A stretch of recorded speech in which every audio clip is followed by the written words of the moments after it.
Chapter 48. Lodging a complaint. Upholding justice. Jiang Changbai looked at Jiang Peihuan, his voice softening. Father served in the military for a long time. His reputation extends far beyond the symbolic authority of the Tiger Tally. Lots of soldiers are loyal to him, not just to the Tiger Tally. So, even if Dad gives up the Tiger Tally, it may not entirely resolve the situation. But you're right. We certainly need to surrender this military authority. But let's put this aside for now. Huan Heir, there's something one want to ask you. Noticing Jiang Peihuan's silence, Changbai spoke in a softer tone. How did you discover my poisoning when you were in the capital? And why did you send a letter to Dad warning him about Uncle Meng? Jiang Changbai had returned earlier than planned, partly to reassure the Jiang family of his safety, and partly to get these answers from Jiang Peihuan. Jiang Peihuan had expected these questions from Jiang Hong and Jiang Changbai, so she was ready with an answer. She looked at Jiang Changbai and simply said, King Cheng told me. King Cheng, he repeated. Why would he tell you all this? Jiang Changbai wasn't surprised that Xiao Nani knew about these events. It was common knowledge that King Cheng wielded immense power in the Qi kingdom, second only to the emperor himself. What puzzled Jiang Changbai was why Xiao Nani, upon discovering these facts, had chosen to convey them through Jiang Peihuan instead of informing their father directly. I'm not sure, Jiang Peihuan admitted, but one can confirm that it was King Cheng who informed me. In that case, there may indeed be hidden secrets surrounding Uncle Meng, he concluded. Hearing Jiang Shangbai's words, surprise and disbelief filled Jiang Peihuan's eyes. Although her father and brother were willing to believe her, they didn't fully trust her. But surprisingly, Xiao Nanya's words seemed to have convinced her brother. Considering this, she asked directly, Elder brother, why do you trust King Cheng's words so strongly? I've dealt with King Cheng a few times. He's not one to make unfounded claims, he explained. Hearing this, Jiang Peihuan choked on her saliva, but Jiang Changbai thought her reaction was due to residual pain from her injuries. He quickly apologized. I shouldn't have kept you talking for so long, knowing you're still hurt. Huan Heir, you should rest. Dad and the others will be back in a couple of days. They'll worry if they see you injured. All right, you should rest too, elder brother, she advised, noticing the tiredness in Jiang Shangbai's eyes. After Jiang Changbai left, Peihuan quickly called out, Yi Xiao. Yes, young miss? Yi Xiao, who was on guard outside, responded promptly and entered. Seeing her, Jiang Peihuan simply said, Yi Xiao, please invite King Cheng over. I need to discuss something with him. Understood, I'll go right away, Yi Xiao replied, and quickly left the Jiang mansion. Xiao Nani was deep in a chess game with the emperor at the palace. Although Emperor Qi Ming was nearing 50, he looked only in his 30s. His face was average, but his commanding presence added an aura of authority. As his white chess pieces dwindled, Emperor Qi Ming shot a frustrated look at the young man opposite him. Can't you let me win just once, lad? Imperial brother, I've been going easy on you. Otherwise, you wouldn't have a single piece left now. Xiao Nani casually leaned on a nearby armrest, his right hand supporting his head, his left foot resting on the couch, lightly swaying from time to time. Seeing his relaxed posture, Emperor Qi Ming became even more frustrated. Just as he was about to speak, his personal eunuch, Wang Kuan, walked in. Your Majesty, the King of Huainan requests an audience. What does he want? Grumbled the emperor, his eyebrows furrowing at Wang Kun's words. Tell him, Imperial brother, let him in. You could use a break. You troublemaker, always stirring things up, aren't you? Qi Ming accused, though his tone was more playful than angry. At this, Wang Kuan quickly retreated, his respect for Xiao Nani growing. He was a man Wang Kuan dared not offend. This humble servant offers his respect to your Majesty. Rise. What brings you to court today? Your Majesty, I seek justice from you. With that, Zhao Yang, King of Huainan, dropped to his knees. Jiang Hong's son, Jiang Changbai, is unbearably arrogant. Upon hearing of the incident, King Zhao Yang immediately rushed to the palace. His original plan W7, as to pressure Zhao Fucking into an apology, but after seeing Zhao Fucking's injuries, he had a change of heart. Briefly summarizing the actions of the Zhao family, Zhao Yang, with fury blazing in his eyes, said, "My son went to welcome his bride, but he was attacked by Jiang Changbai. Such open disregard for the law is intolerable. King of Huainan, it seems you have only shared half the truth. Your Highness, King Cheng?" Upon entering, Zhao Yang W7 is so lost in thought that he failed to notice Xiao Nani lounging on the couch. Now seeing him, King Zhao Yang expressed mild surprise. However, he quickly regained his composure. "Everything I've said is true. Your Majesty, I beseech you to discern the truth." Upon hearing King Zhao Yang's words, Emperor Qi Ming's brow seven furrowed, a flash of anger in his eyes. But hearing Xiao Nani's voice, he shifted his attention from the King of Huainan to Xiao Nani. "So, you know seven about this matter? I am not aware of the details of young Master Jiang's assault, but I am familiar with the marriage arrangements between the Huainan mansion and the Jiang mansion." "Oh, the Prince of Huainan was initially betrothed to the eldest Miss Jiang. However, after she had an unfortunate accident and fell into the W7 affair, the Huainan mansion heard rumors that she might have difficulty bearing children. So they proposed a change of bride while she was still recuperating. Is that so?" Upon hearing this, Emperor Qi Ming instinctively looked towards King Zhaoyang of Huainan. A hint of perspiration W7, as visible on Zhao Yang's face.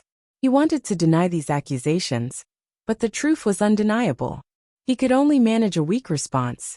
"Emperor, I only have one son, so this is somewhat understandable." This wouldn't have been an issue by itself. The Jiang family even agreed to the bride SW7AP. However, the Huainan mansion had already welcomed a grandson before the second Miss Jiang had joined the family. Outrageous! How could a servant girl give birth to a child before the legitimate wife even steps into the house? At these words, Emperor Qi Ming's anger erupted, and he slammed a chess piece onto the table. Witnessing this, King Zhaoyang appeared utterly horrified. "Imperial brother, there's more to the tale. Just yesterday was the Prince of Huainan's wedding day, but on the very night of the wedding, he ended up injuring his bride." "Zhaoyang, are King Cheng's words accurate?" "Your Majesty, you just need to tell me, is this true or false?" It is true." Now one understand why Jiang Changbai lashed out at your precious son. If one were in his place, I might have even contemplated killing him. And you dare to come here and complain. Leave my sight immediately." Chapter 49. He's still a servant, Your Majesty. This matter isn't as it appears. Get lost. The King of Huainan wanted to offer an explanation, but Emperor Qi Ming cut him off before he could finish his sentence. Seeing the anger simmering in the emperor's eyes, Zhao Yang dared not say more and exited the room, his head hung low. However, as he departed, his eyes lingered on Xiao Nani, an intricate blend of emotions playing on his face. Xiao Nani did not care at all. Emperor Qi Ming had noticed the lingering glance. Once Zhao Yang was gone, he turned his attention to the man seated across him. "You typically steer clear of court politics, Nani. Why the sudden interest in the Jiang family's affairs?" "Well, it's a long story." Xiao Nani succinctly described his rescue of Jiang Peihuan, and then casually addressed Emperor Qi Ming. "The ones one despise most are those who break their promises. The King of Huainan, though he shares no blood ties with us, has squandered your benevolence, elder brother. Regardless, the Zhao family still holds royal power. Don't let your arrogance get the best of you." Seeing Xiao Nani's undisguised contempt, the emperor shot him a stern glare. Unfazed, Nani only grew more defiant. "Why should one fear him when one have you, elder brother? Sometimes one just can't deal with you." Hearing Nani's brazen words, Emperor Qi Ming's frustration surprisingly didn't escalate. Instead, a touch of indulgence flickered in his eyes. By the time Nani was born, the emperor had already entered his 20s. The late emperor, during his reign, was particularly indulgent towards his youngest son Nani. The emperor's father, before his death, entrusted Nani to Qi Ming. He then appointed Qi Ming as the crown prince. Qi Ming was fully aware that his ascension was largely due to Nani's existence. Initially, his concern for Nani was out of respect for his father's wishes, but with time, Qi Ming developed a genuine affection for his younger brother.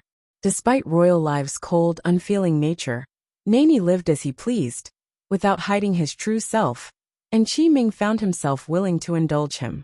By the way, I received a letter from Jiang Hong. He intends to return to the capital in a couple of days, having won another victory. Upon hearing Qi Ming's words, Nani set down his chess piece and looked at him. General Jiang won a significant battle. Are you not pleased, elder brother? If it were anyone else, I would be overjoyed. But Jiang Hong's growing fame, especially after this victory, will undoubtedly increase his influence in the military. Elder brother, if one were in your shoes, I wouldn't worry about it at all. Hearing this, Qi Ming subconsciously turned to Nani. Meeting Qi Ming's gaze, Nani spoke plainly. No matter how heroic Jiang Hong might be, he remains a servant. And you, elder brother, are the emperor.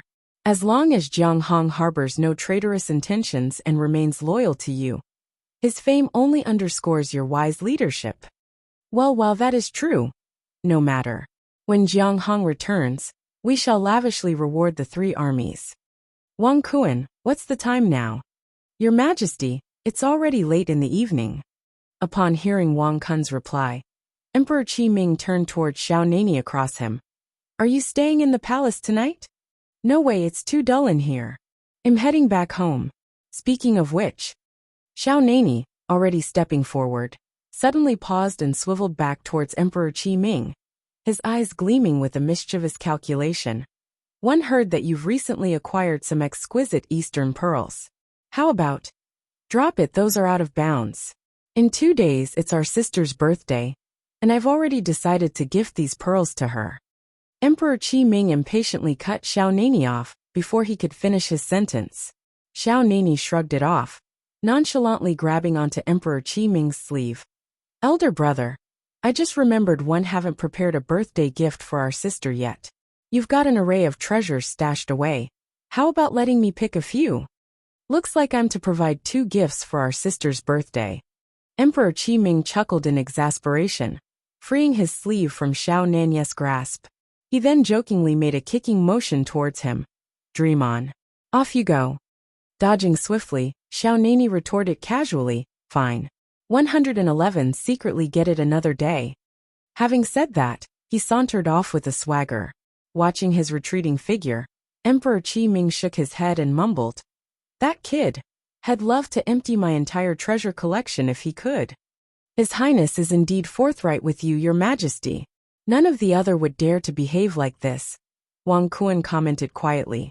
Once he left Emperor Qi Ming's palace, Xiao Nani's demeanor shifted back to its habitual iciness. He headed towards the palace gate, only to be greeted by Yi Xiao, who came forward to pay her respects. Upon seeing her, Xiao Nani revealed a hint of surprise. What brings you here? Master, the young lady wishes to see you. She does. At these words, Xiao Nani's eyes lit up with delight. However, recalling past events, the excitement quickly dimmed a notch. He then turned to Yi Xiao, asking quietly, Do you know why she wants to meet me? I'm afraid one don't. However, the eldest master has returned home today. I see. Thank you. Nodding in understanding, Xiao Nani quickly mounted his horse, Zhui Yun, and set off towards the general's mansion. Jiang Peihuan had been anxiously waiting for Xiao Nani, and at the sound of his arrival, she hastily sat up, accidentally pulling at the wound on her abdomen. Be careful. A voice sounded as a hand landed on her shoulder. The man looked concerned as he swiftly fetched a cushion and placed it behind her. Once Jiang Peihuan had settled comfortably, he faced her and asked, Yi Xiao mentioned that you wanted to see me. What can one do for you? It seemed that somewhere along the line, his form of self-address had shifted in her presence. Xiao Nani didn't notice the change, but Jiang Peihuan certainly did. Pondering over Jiang Shangbai's question, she turned her attention to the man in front of her, voicing her request directly. One sought your presence, King Chen, because one require your help. Go ahead. A while back, one delivered some medication to my elder brother, and discovered there was a traitor among my father's close associates. Unsure of how to explain this to my father and brother, one considered involving you. Today, when my elder brother questioned me, one told him it was you who informed me. Upon hearing Jiang Peihuan's words, Surprise flickered in Xiao Nanya's eyes, but he quickly regained his composure. He met Jiang Paihuan's gaze and gave a nod of understanding. All right, I've got it. If your father or brother questions this matter in the future, I'll take care of it. Receiving a positive response, relief swept over Jiang Peihuan. Even though she had anticipated his assistance, she couldn't resist asking, "Aren't you curious about how one came to know about this, Your Highness?" Chapter 50. Inform in advance. If I asked, would you tell me? Xiao Nani returned the question to Jian Peihuan with a playful smile. Caught off guard, she descended into silence. Unfazed by her silence, he maintained his grin and spoke further. See? You're hesitant to speak up. If that's the case, I shall abstain from asking. Whenever you feel ready to share, feel free to tell me. His words were gentle, and his eyes held a soft smile, a stark contrast to the stern persona she was accustomed to. Witnessing this unfamiliar facet of Xiao Nini left Jian Peihuan with a multitude of mixed feelings. She was not some naive, inexperienced girl. Having lived 2 lifetimes, she was adept at discerning the sincerity in his eyes. However, she had resolved to abstain from indulging in emotional ties in this life, especially with those from the Xiao family. Thank you, Your Highness. A moment of silence followed before Jian Peihuan expressed her gratitude, her gaze brimming with sincerity. Knock, knock. Xiao Nani was about to respond when he was interrupted by a knock at the door. Jiang Shengbai's voice echoed from the doorway. Huan Air. At the sound of Jiang Shengbai's voice, a look of surprise flashed in Jiang Paihuan's eyes, followed by a fleeting panic. What if her elder brother discovered a man in her room? Huan Air, I'm coming in.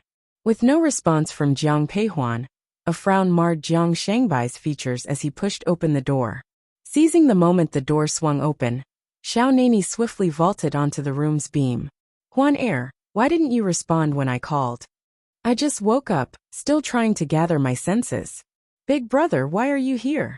You should be resting after your return from the battlefield. I'm sturdy. A short nap will be enough for me. On the other hand, have you been feeling better?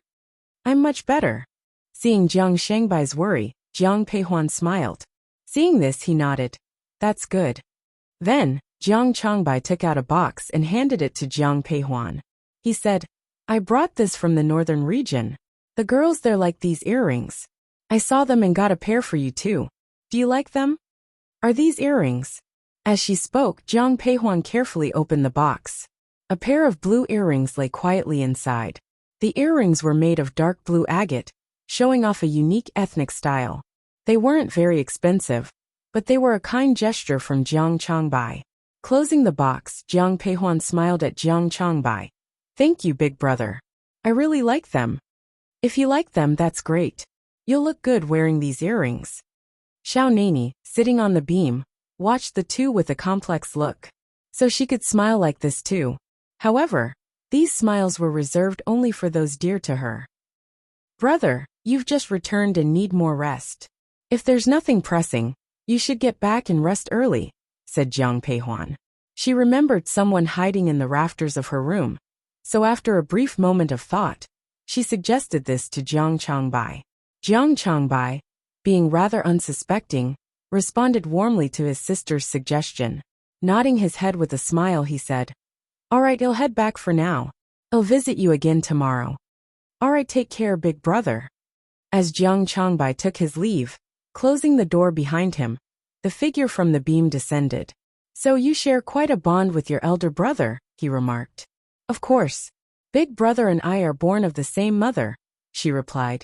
The moment Jiang Changbai left, her smile faded. Wary of possible further visitors, Jiang Peihuan turned to the man before her. Your Highness, I thank you once more. However, it's getting late. You should head back early.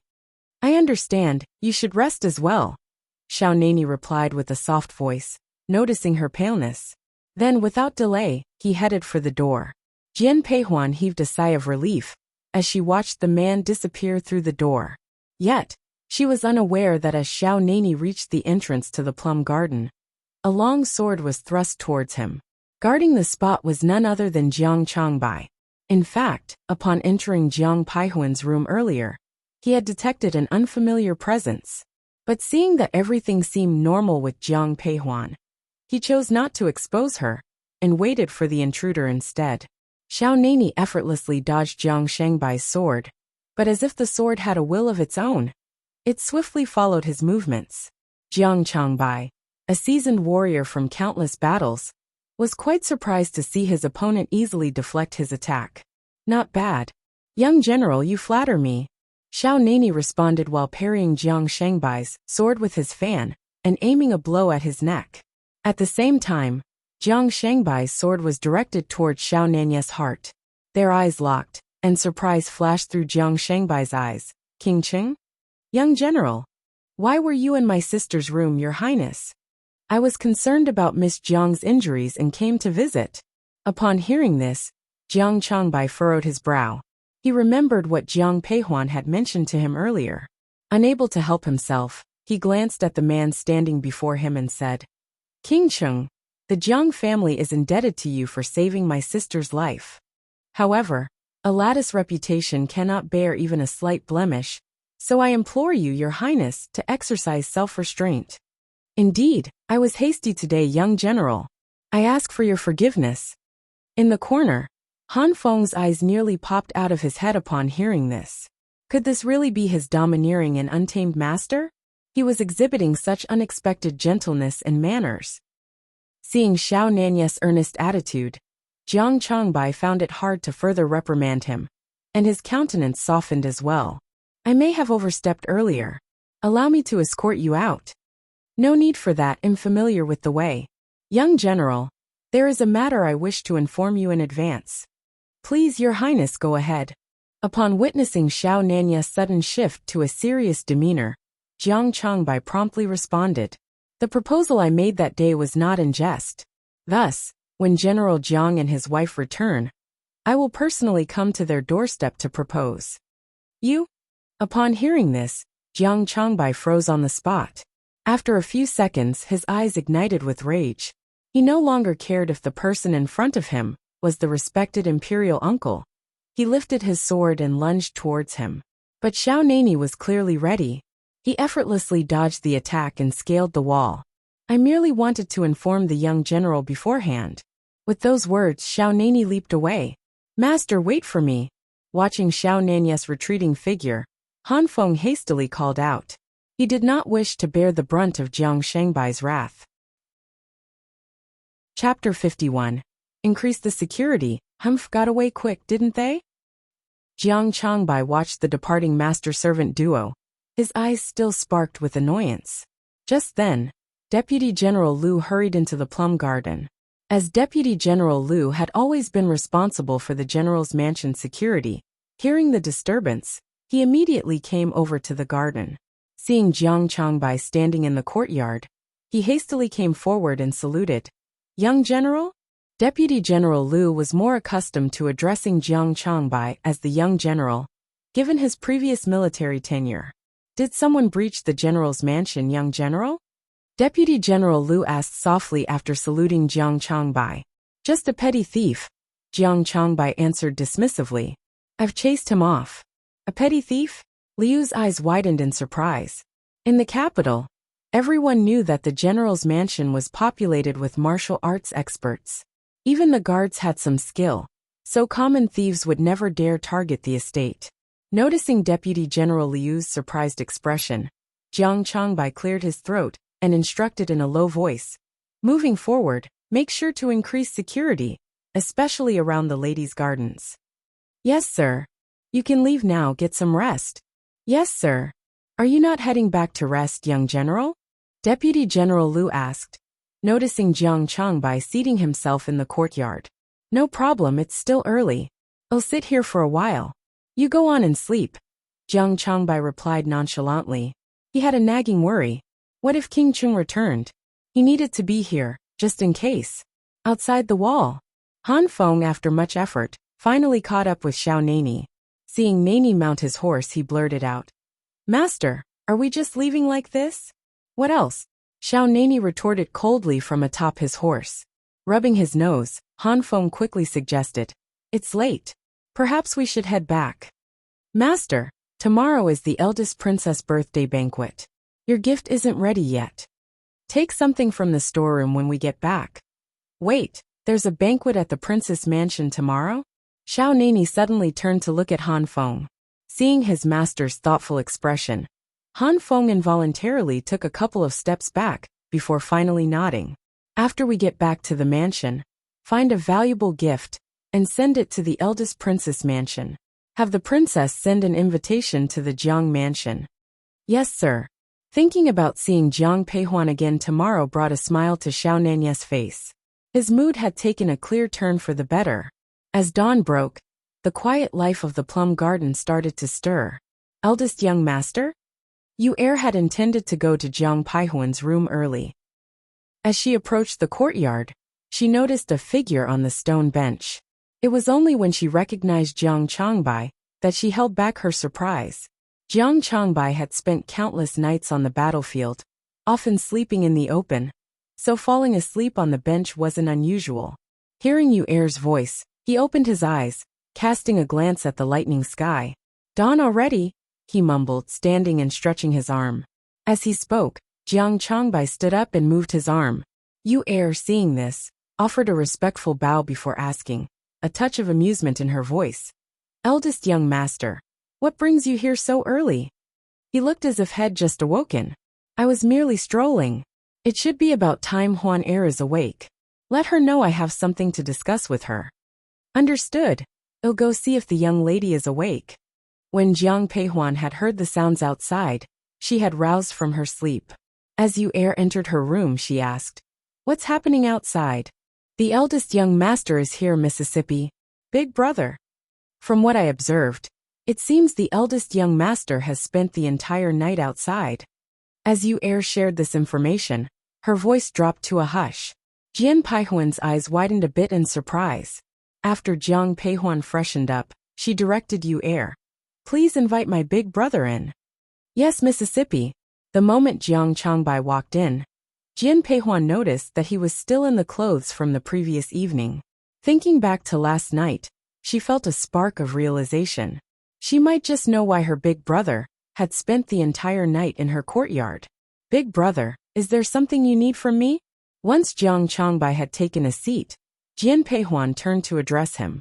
There was a touch of hesitance in Jiang Shangbai's eyes. After a few seconds of thought, he looked at Jian Peihuan. "Huan Er, what's your opinion of King Cheng?" "Huan Er, King Cheng may be handsome, but he's also of high stature. Being with him might lead to a complicated life. You're a calm soul, not suited for a complex family life." Before Jiang Peihuan could respond, Jiang Changbai found himself advising her. Hearing this, Jiang Peihuan couldn't hold back a soft laugh. She turned to her big brother and chuckled. "So big brother, did you spend an entire night in my garden just to give me this piece of advice?"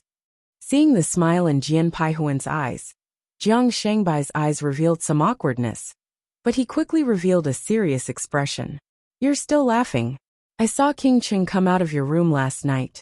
Upon seeing the amusement in Jiang Peihuan's eyes, Jiang Shangbai's face colored with a hint of embarrassment, which was quickly replaced by a serious demeanor. "You find it funny?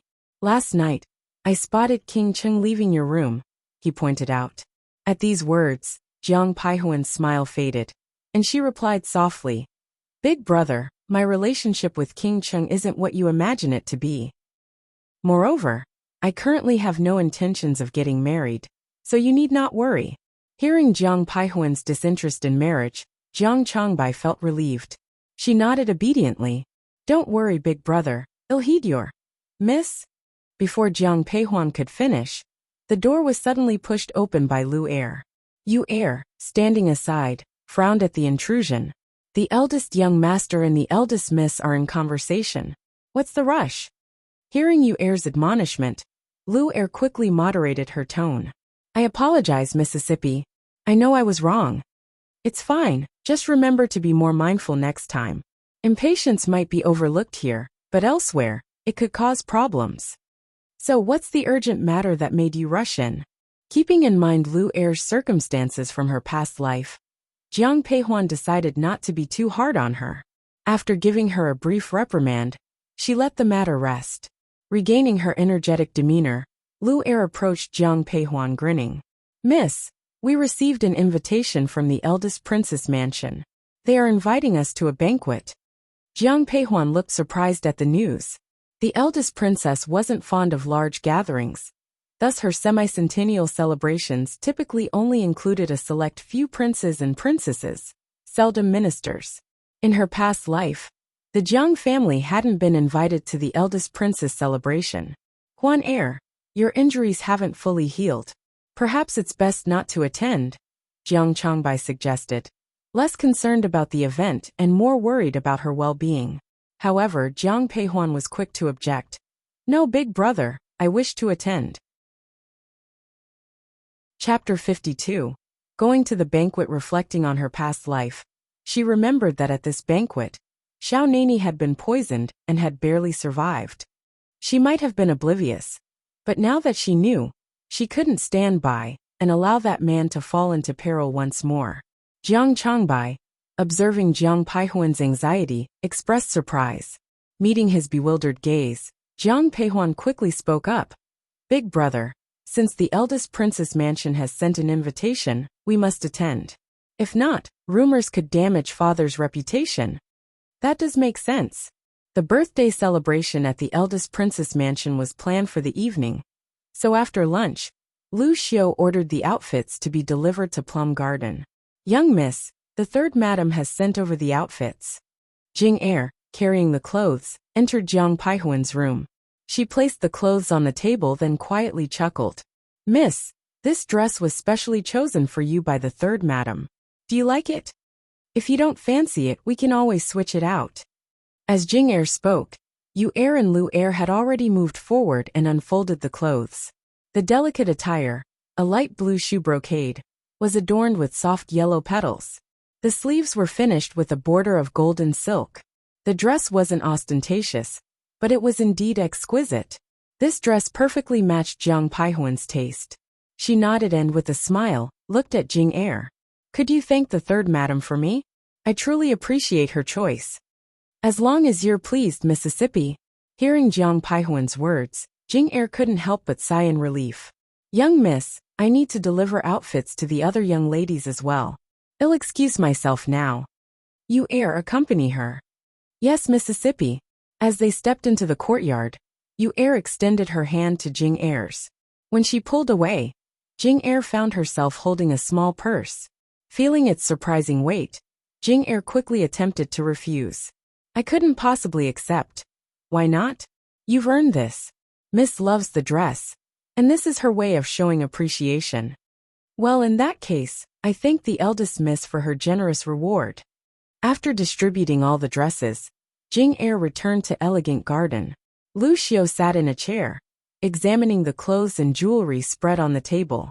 Seeing Jing Er return, she softly queried, Have the dresses been delivered? Yes, madam. And were they well received? The eldest miss and third miss seemed very pleased. The young miss even rewarded me with silver. However, second miss didn't appear too satisfied with her dress.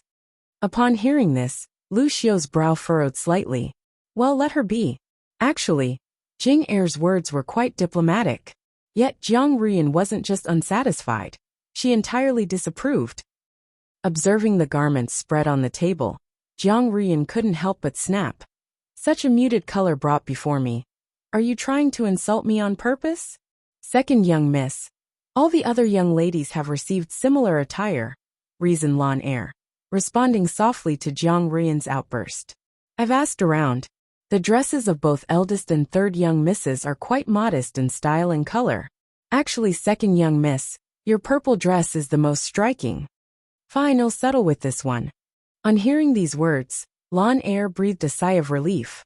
The second miss was finally showing signs of change. In the past, Jiang Ruyan would have made a fuss. But after her recent wedding, she seemed to have learned restraint.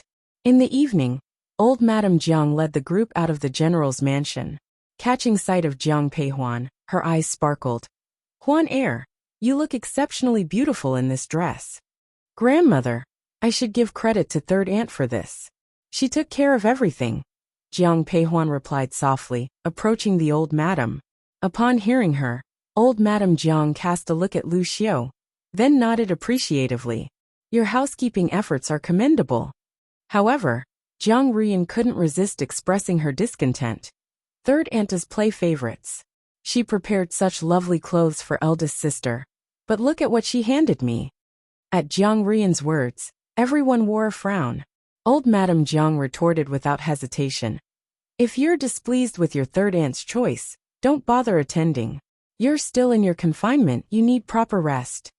Jiang Ruyan's face turned rigid at her words. Quickly smoothing things over, Zhou Rongfang intervened. Mother, Yin Er is only joking. She quite likes the dress her sister-in-law arranged.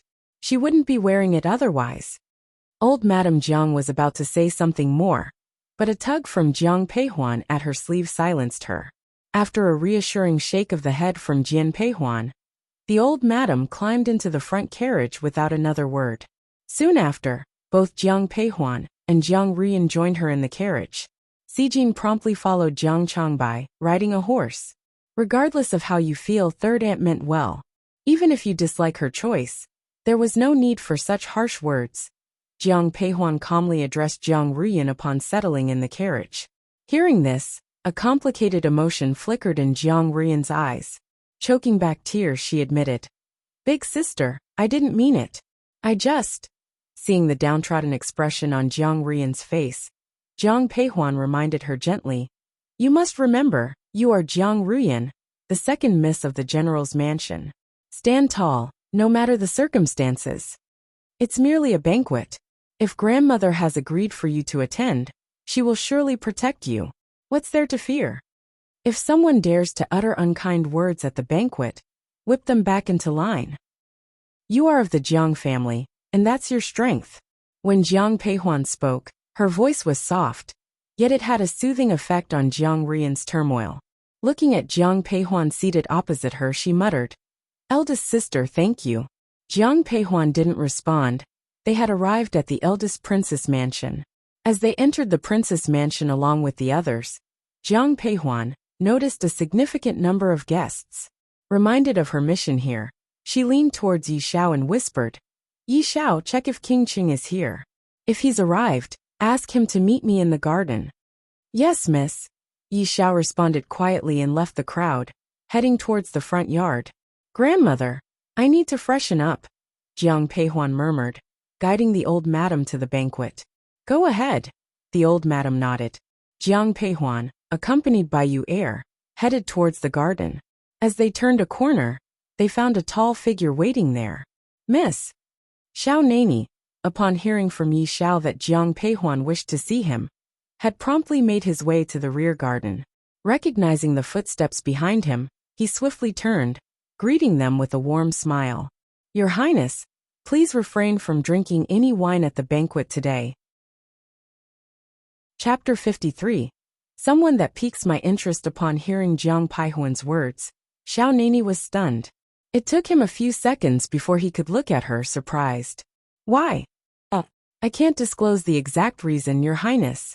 If you trust me, please abstain from all alcohol. After uttering these words, Jiang Peihuan remained silent. She bowed to Xiao Nani before turning to leave. This was a secret she knew only from her past life. Naturally, she couldn't explain much to Xiao Nani. She had already reminded him. As for whether he would listen or not, it was not something she could control. Lost in her thoughts, Jiang Peihuan didn't notice the approaching person until she bumped into him. Sorry, After regaining her balance, Jiang Peihuan instinctively began to apologize. However, upon recognizing the person in front of her, her regret evaporated immediately. Xiao Juanhao looked at the woman standing before him, his eyes clouded with complexity. Though they hadn't seen each other for over a month, he felt Jiang Peihuan was a stranger. Her eyes no longer held the dependency and affection they once did, only distance and apathy. Prince Qing, I beg your pardon. I didn't see you. Taking a few steps back, Jiang Peihuan responded, her voice measured and distant. Xiao Juanhao had been severely wounded at the mansion, resting for more than half a month before returning to the capital. Seeing Jiang Peihuan again ignited a throbbing pain in his heart. So you truly have moved on, he declared, his words laced with bitter sarcasm. It took Jiang Peihuan a moment to understand the meaning behind his words. She met his gaze, her eyes frosty, and replied sternly, "Your Highness and I never had any promises. So how can one speak of moving on?" Xiao Juanhao had always kept her on a leash, yet never made any explicit commitments. It was her past naive self that had blindly followed his sweet nothings. Given a second chance, she was now able to sever her ties with this venomous snake. Hearing Jiang Paihuan's response, Xiao Junhao's face darkened. As he spotted a distant figure slowly approaching, he said softly, "This prince harbored genuine feelings for you. Yet in your heart, our relationship meant nothing." "Ha!" Jiang Peihuan covered her mouth with a handkerchief and laughed. But her eyes held no mirth, only the glare of evident scorn. Observing Jiang Peihuan in this state, the expression in Xiao Junhao's eyes darkened even more. He stared at the person before him, his voice shrouded in a cold veil. "Why are you laughing?"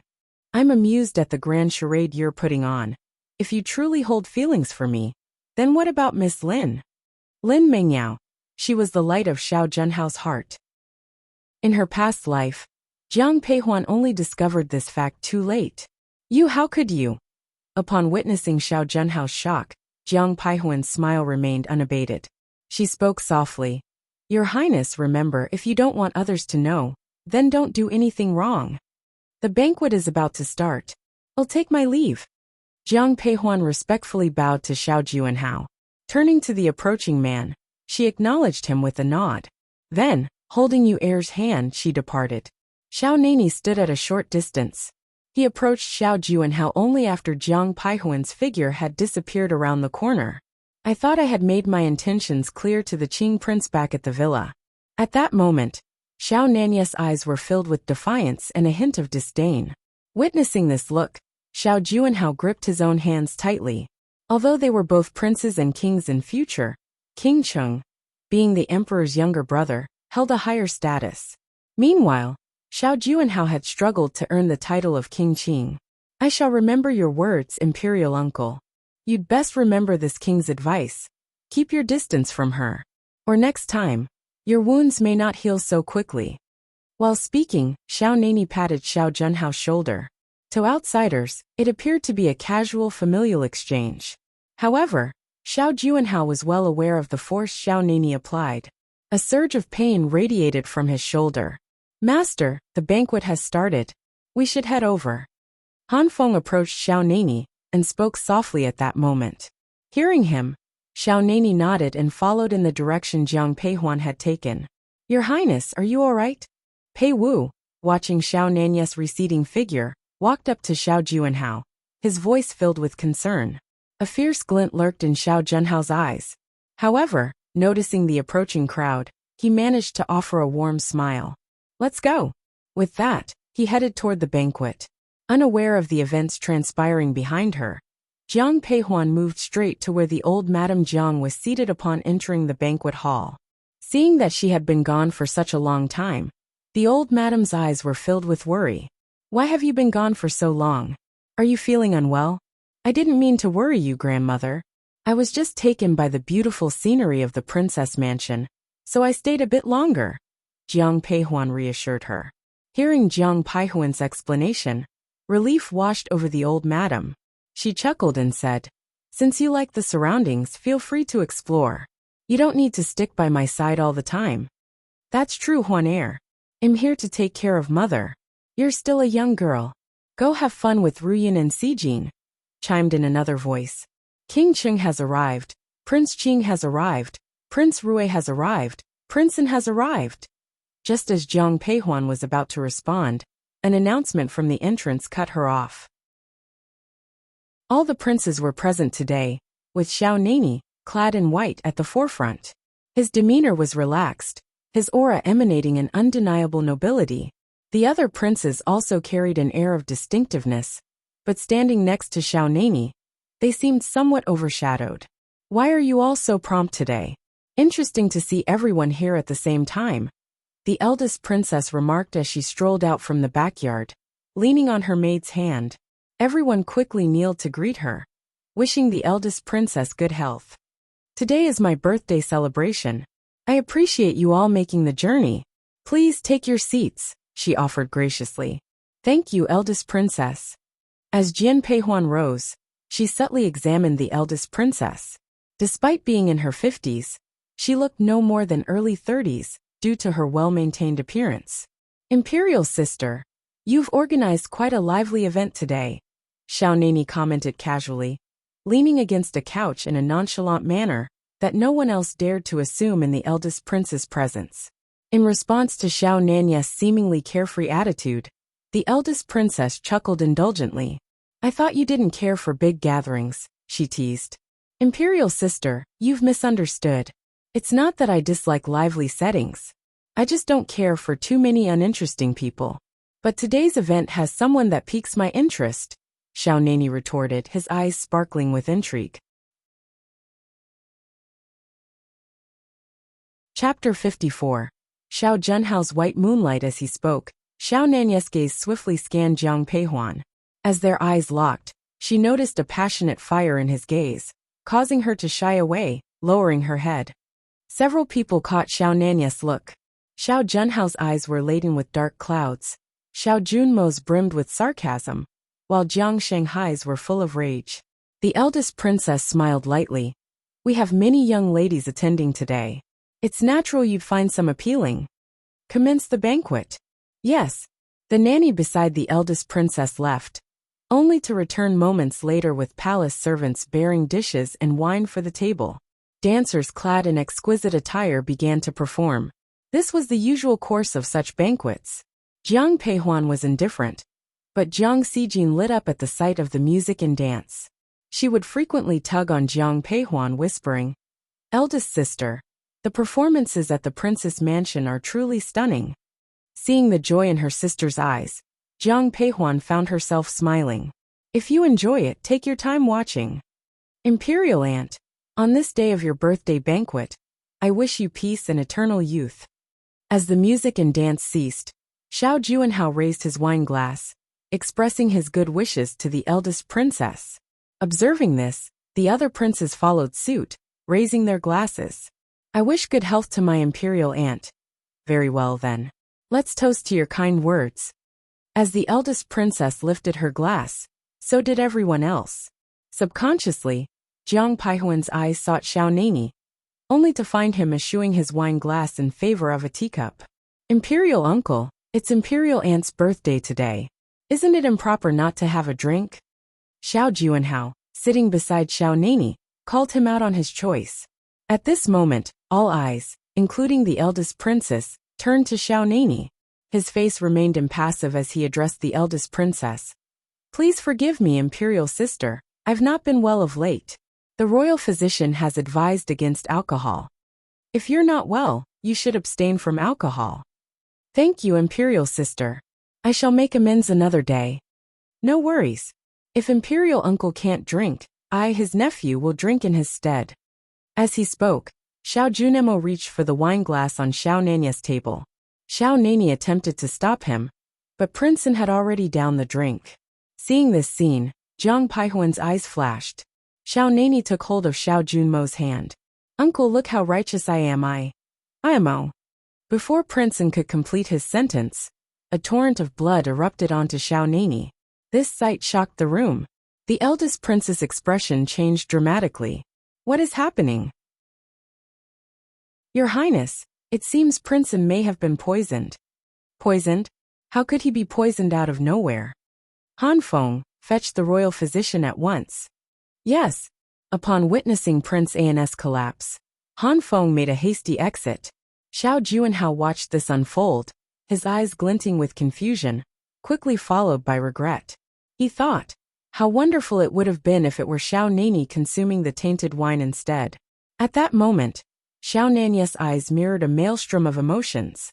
Instinctively, his gaze found Jiang Peihuan, who was also staring back at him. Jiang Peihuan shifted her gaze, whispering a few words to Yi Xiao. Subsequently, Yi Xiao, as silent as a shadow, walked over to Xiao Nani. He offered him a porcelain bottle, saying, Master, Miss Jiang has requested you to administer this medicine to Princeton.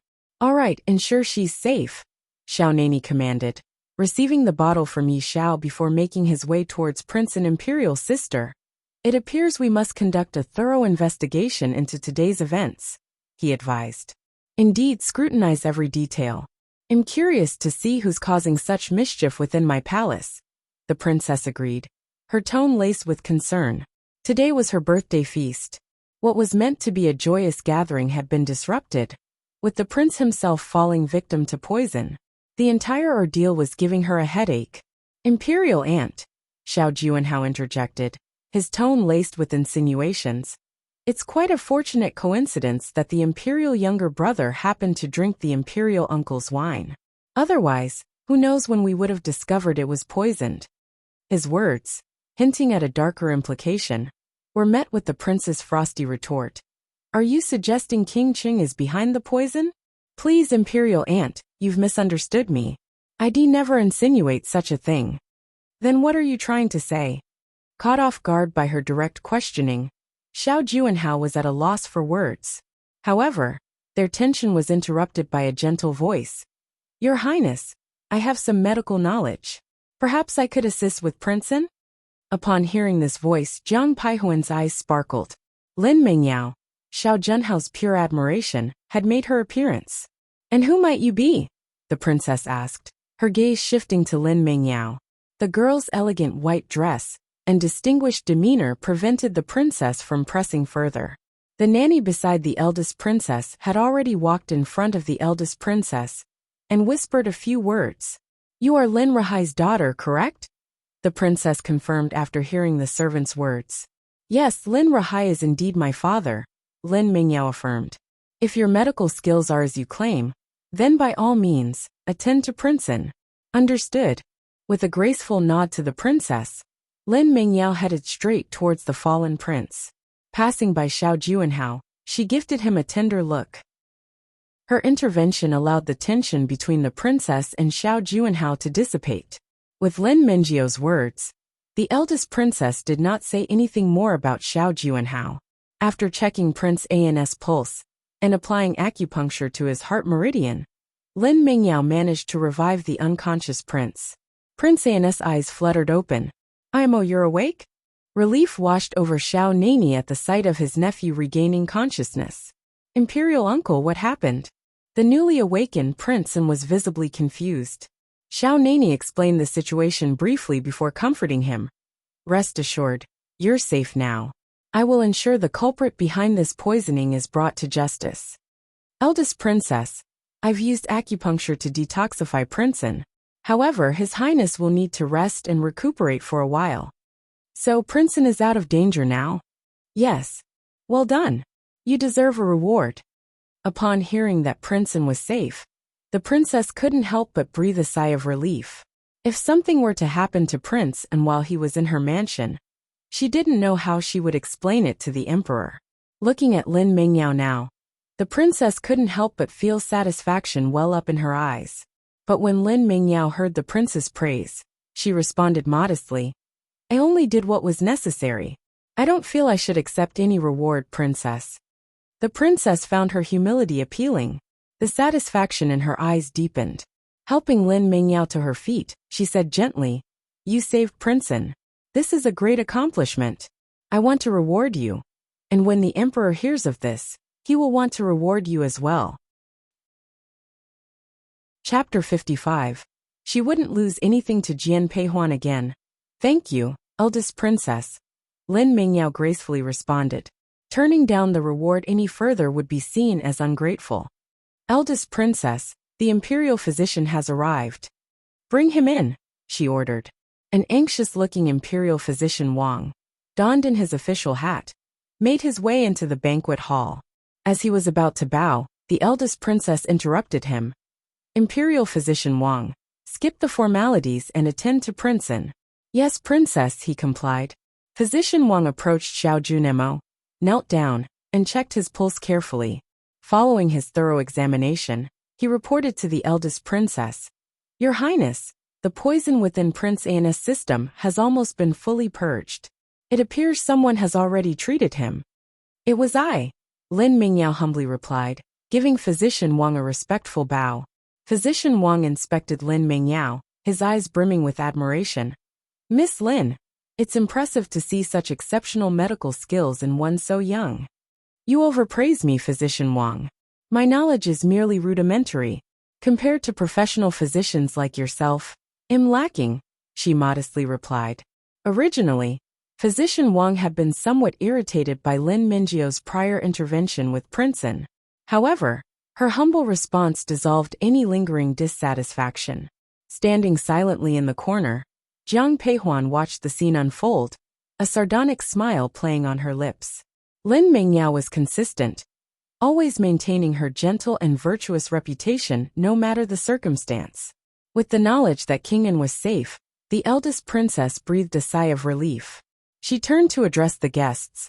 Ladies and gentlemen, with this we conclude today's banquet. If there were any shortcomings in our hospitality, I ask for your forgiveness. Hearing her words, the guests quickly offered their respects. Princess, you're too kind. Well, now take our leave. The news of Prince An's poisoning at the banquet spread rapidly, soon reaching the ears of those within the imperial palace. Sinang Palace. Seated on the couch, the Empress Dowager wore an expression of displeasure. Her gaze fell on the kneeling eunuch as she asked coldly, "Are you saying that Mo Air is the one poisoned?" "Yes. How did this happen?" The wine was initially on King Cheng's table, but he didn't drink it. After quickly summarizing the events that unfolded during the banquet, the eunuch continued. Prince unwillingly drank the wine intended for King Cheng.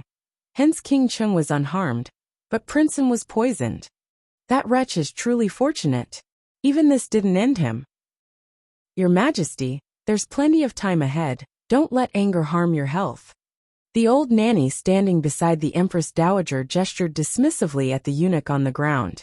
Then she turned to the Empress Dowager, speaking softly. The Empress Dowager, though almost 60, only looked in her 50s. But now, her piercing phoenix eyes brimmed with hostility. Hearing the old maid's words, she retorted with fiery eyes. Feng Rua, you've seen how much the Emperor spoils that miscreant. How can I stand him? It would be fine if he was really the son of the previous emperor, but he clearly... Her voice trailed off at the end of the sentence, leading to a sigh from Feng Rua.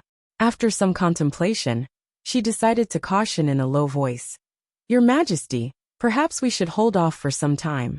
The individuals we deployed before, along with this incident, may draw the Emperor's attention. After all, he holds King Qing in high regard. Never mind, it's not urgent. Let them retract their steps for now. Send some items over to An Mansion. Understood. The news of Prince An's poisoning was first received by Emperor Qi Ming. Minister Lin, you raised a good daughter. Emperor Qi Ming's eyes glowed with admiration as he looked at the kneeling Lin Rahai. Lin Mingyao had saved Prince An. The emperor could not simply bestow rewards upon a minister's daughter, so he summoned Lin Rahai into the palace directly. Upon hearing Emperor Qi Ming's words, Lin Rahai's eyes sparkled with excitement. He promptly responded, It's my daughter's duty to help. Saving Prince An is her good fortune. The Lin family hailed from a line of warriors. Yet, with the Jiang family in the picture, the Lin family had little room to shine. This was the first time Lin Rahai had seen Emperor Qi Ming treat him so amicably. His eyes were full of excitement and exhilaration. Merit deserves reward. I've arranged for some jewelry and accessories to be prepared. When you leave the palace, take them to Miss Lin. Thank you, Your Majesty. When Lin Rahai left the palace, he felt like he was walking on air. When he arrived at the carriage, a eunuch from the palace approached, carrying a gift. Lord Lin, this is a reward from the emperor. Please take it. Thank you. As he extended his hand to accept the gift, Lin Rahai passed a large pouch to the eunuch, its contents hefty. Seeing this, the eunuch's smile widened, a twinkle in his eyes. Congratulations, Lord Lin. The pleasure is shared. With that, Lin Rahai climbed into the carriage. The Lin family was awash with cheer. Madame Lin sat upright on the head seat, radiating a confidence she had never shown before. Seated at the lower end, second Madame Lin and third Madame Lin, each bore a faint smile. But their eyes told a different story, filled with envy and sarcasm. Standing beside Madame Lin was Lin Mingyao, her gaze sweeping over her half-sisters and cousins, her expression sour. Thoughts of Jiang Peihuan plagued her mind. Both the Jiang and Lin families came from a long line of military nobility. Jiang Peihuan, the eldest Jiang daughter, and Lin Mingyao, the eldest Lin daughter, had always been compared by the people of the capital. To shed off the stigma of being called crude, Mingyao had learned zither, chess, calligraphy and painting from a young age. Yet she never seemed to outshine Jiang Peihuan. Seeing old Madame Jiang holding Jiang Peihuan's hand throughout the banquet, Mingyao couldn't suppress her envy. Both being daughters of military families, why could Jiang Peihuan live so freely and flamboyantly? Why did she, Mingyao, always have to tread carefully? Even the man she fancied sought ways to get closer to Jiang Peihuan. From now on, she vowed, she wouldn't lose to Jiang Peihuan again. "Madam, the master has returned," the butler announced excitedly, interrupting her thoughts. Upon hearing his words, Madame Lin immediately rose from her seat. Then, she saw Lin Ruhai stride into the living room. She rushed to greet him. "My lord, you've returned." Yes, Lin Ruhai had never been particularly kind to Madame Lin, but today was an exception as he offered her a rare smile. When his gaze landed on Lin Mingyao, his smile grew even wider.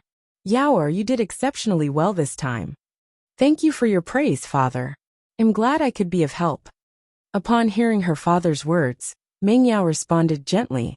Lowering her eyes, a veil of indifference settled on her features. She had left the capital at the tender age of 14 to study medicine at her maternal grandfather's house. In the past 5 years, besides her mother, her father, in name at least, hadn't shown her any sign of affection. These are rewards from the emperor. Considering the number of sisters in this household, I've decided to divide them among you all. My lord, this. Chapter 56. Big Brother, Show Mercy. When Violet heard this, her eyes turned ugly. She wanted to stop him, but before she could finish, a hand grabbed her. It was Lin Mingyao. Mingyao shot a quick glance at Madame Lin, then turned her smile towards Lin Ruhai. "Father, you're correct. These rewards were probably given by the emperor in honor of you. It's only fitting that you handle their distribution."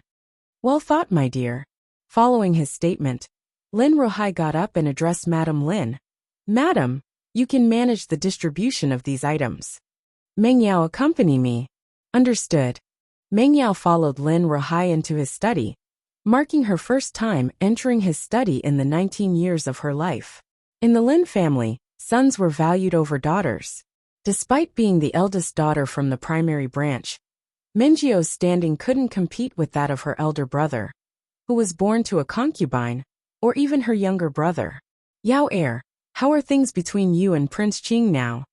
Hearing Xiao Junhao's name caused Mingyio's eyes to flicker. Looking up at Lin Ruhai, she questioned, "Father, what do you mean?" "Yaoer, I understand that Prince Qing holds some genuine affection for you, but his position among his royal siblings isn't promising. Without support from either his mother's or maternal family, being with him limits your prospects. As I see it, you." "Father, please choose your words carefully." Before Lin Ruhai could finish his statement, Mingyao interrupted him. Lowering her voice, she said, "Father, regardless of what Prince Qing is like, he's still a prince. You surely haven't forgotten that the circumstances back then weren't significantly better for the reigning emperor compared to Prince Qing. But who is it that occupies the throne now, if not the current emperor?" A sense of sternness took hold in Mingyio's eyes. While others might be oblivious to Prince Qing's temperament, she knew him well.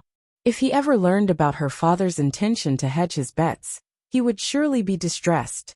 Hearing Mingyio's words seemed to bring some clarity to Lin Ruhai. Looking at her, he murmured, "I was mistaken." After a moment's thought, he added, "Yaoer, regardless of the circumstances, you must stay close to Prince Qing." Given that he had many daughters, he could always arrange for others to get involved with the other princes. Knock, knock. Just then there was a knock at the door. "Master, Prince Qing has arrived." A short while later, Xiao Juanhao was ushered into Lin Ruhai's study. "Honored to meet you, Your Highness." Lin Ruhai and Lin Mingyao stepped forward to greet him. Xiao Juanhao raised his hand to wave them off. No need for formalities. Then, he took his scat at the head of the room. With Lin Ruhai standing before him, Xiao Juanhao spoke plainly. "Lord Lin, I've come to see Yaoer." You can carry on with your tasks. As you wish. Yao heir, ensure that His Highness is well catered to. Yes, father. With a final glance at Lin Mingyao, Lin Rahai exited the study.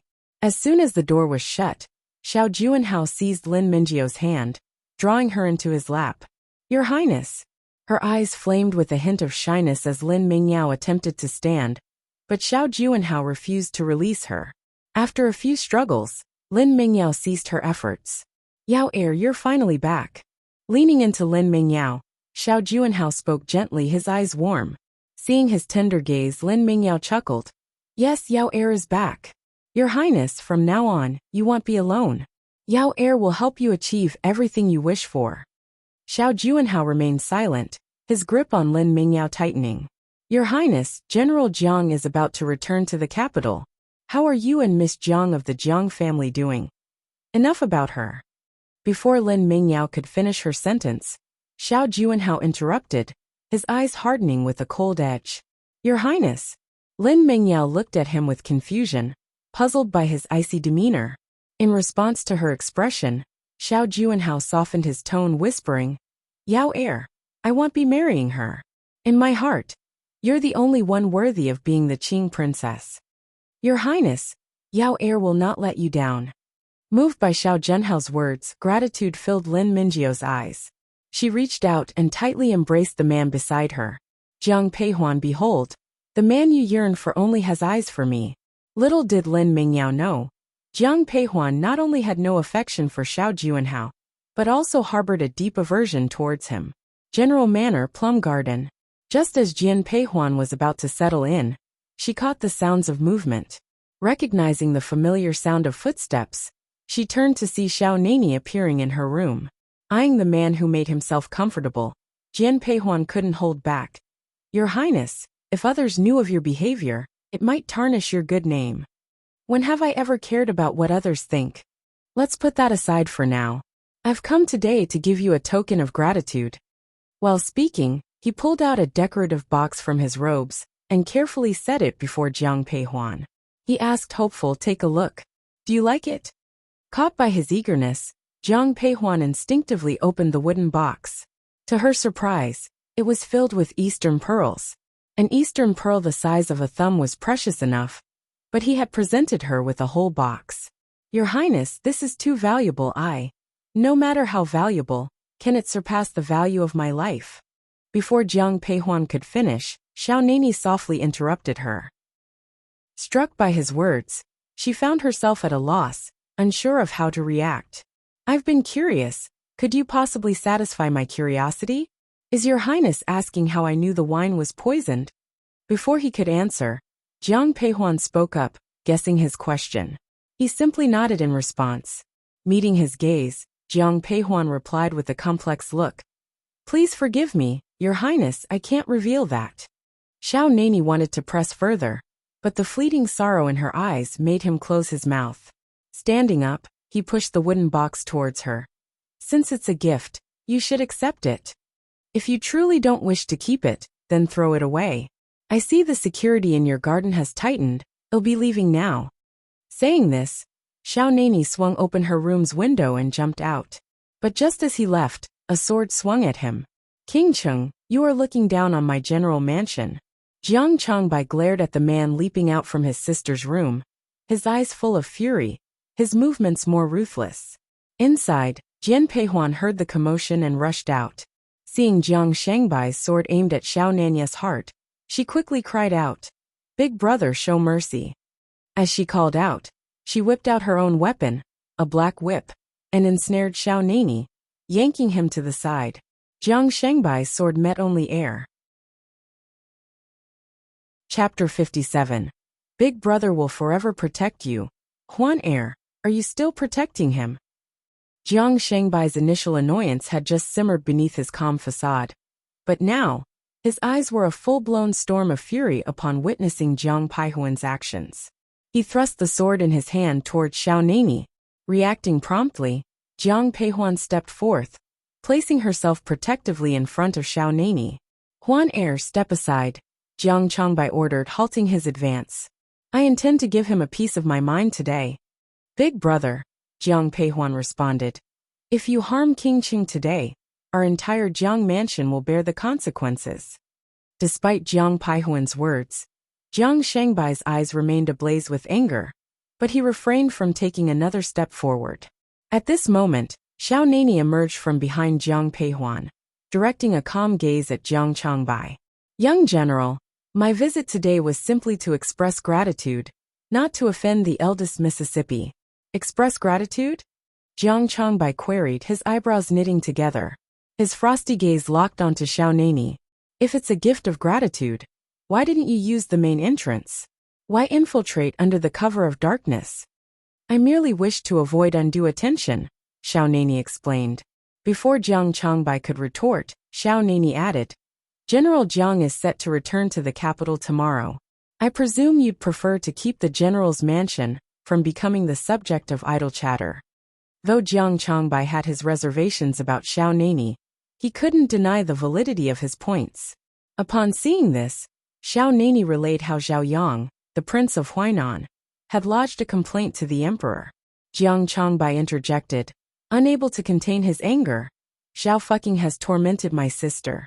A beating was the least he deserved, and yet the audacity of the Huainan mansion to complain to the emperor.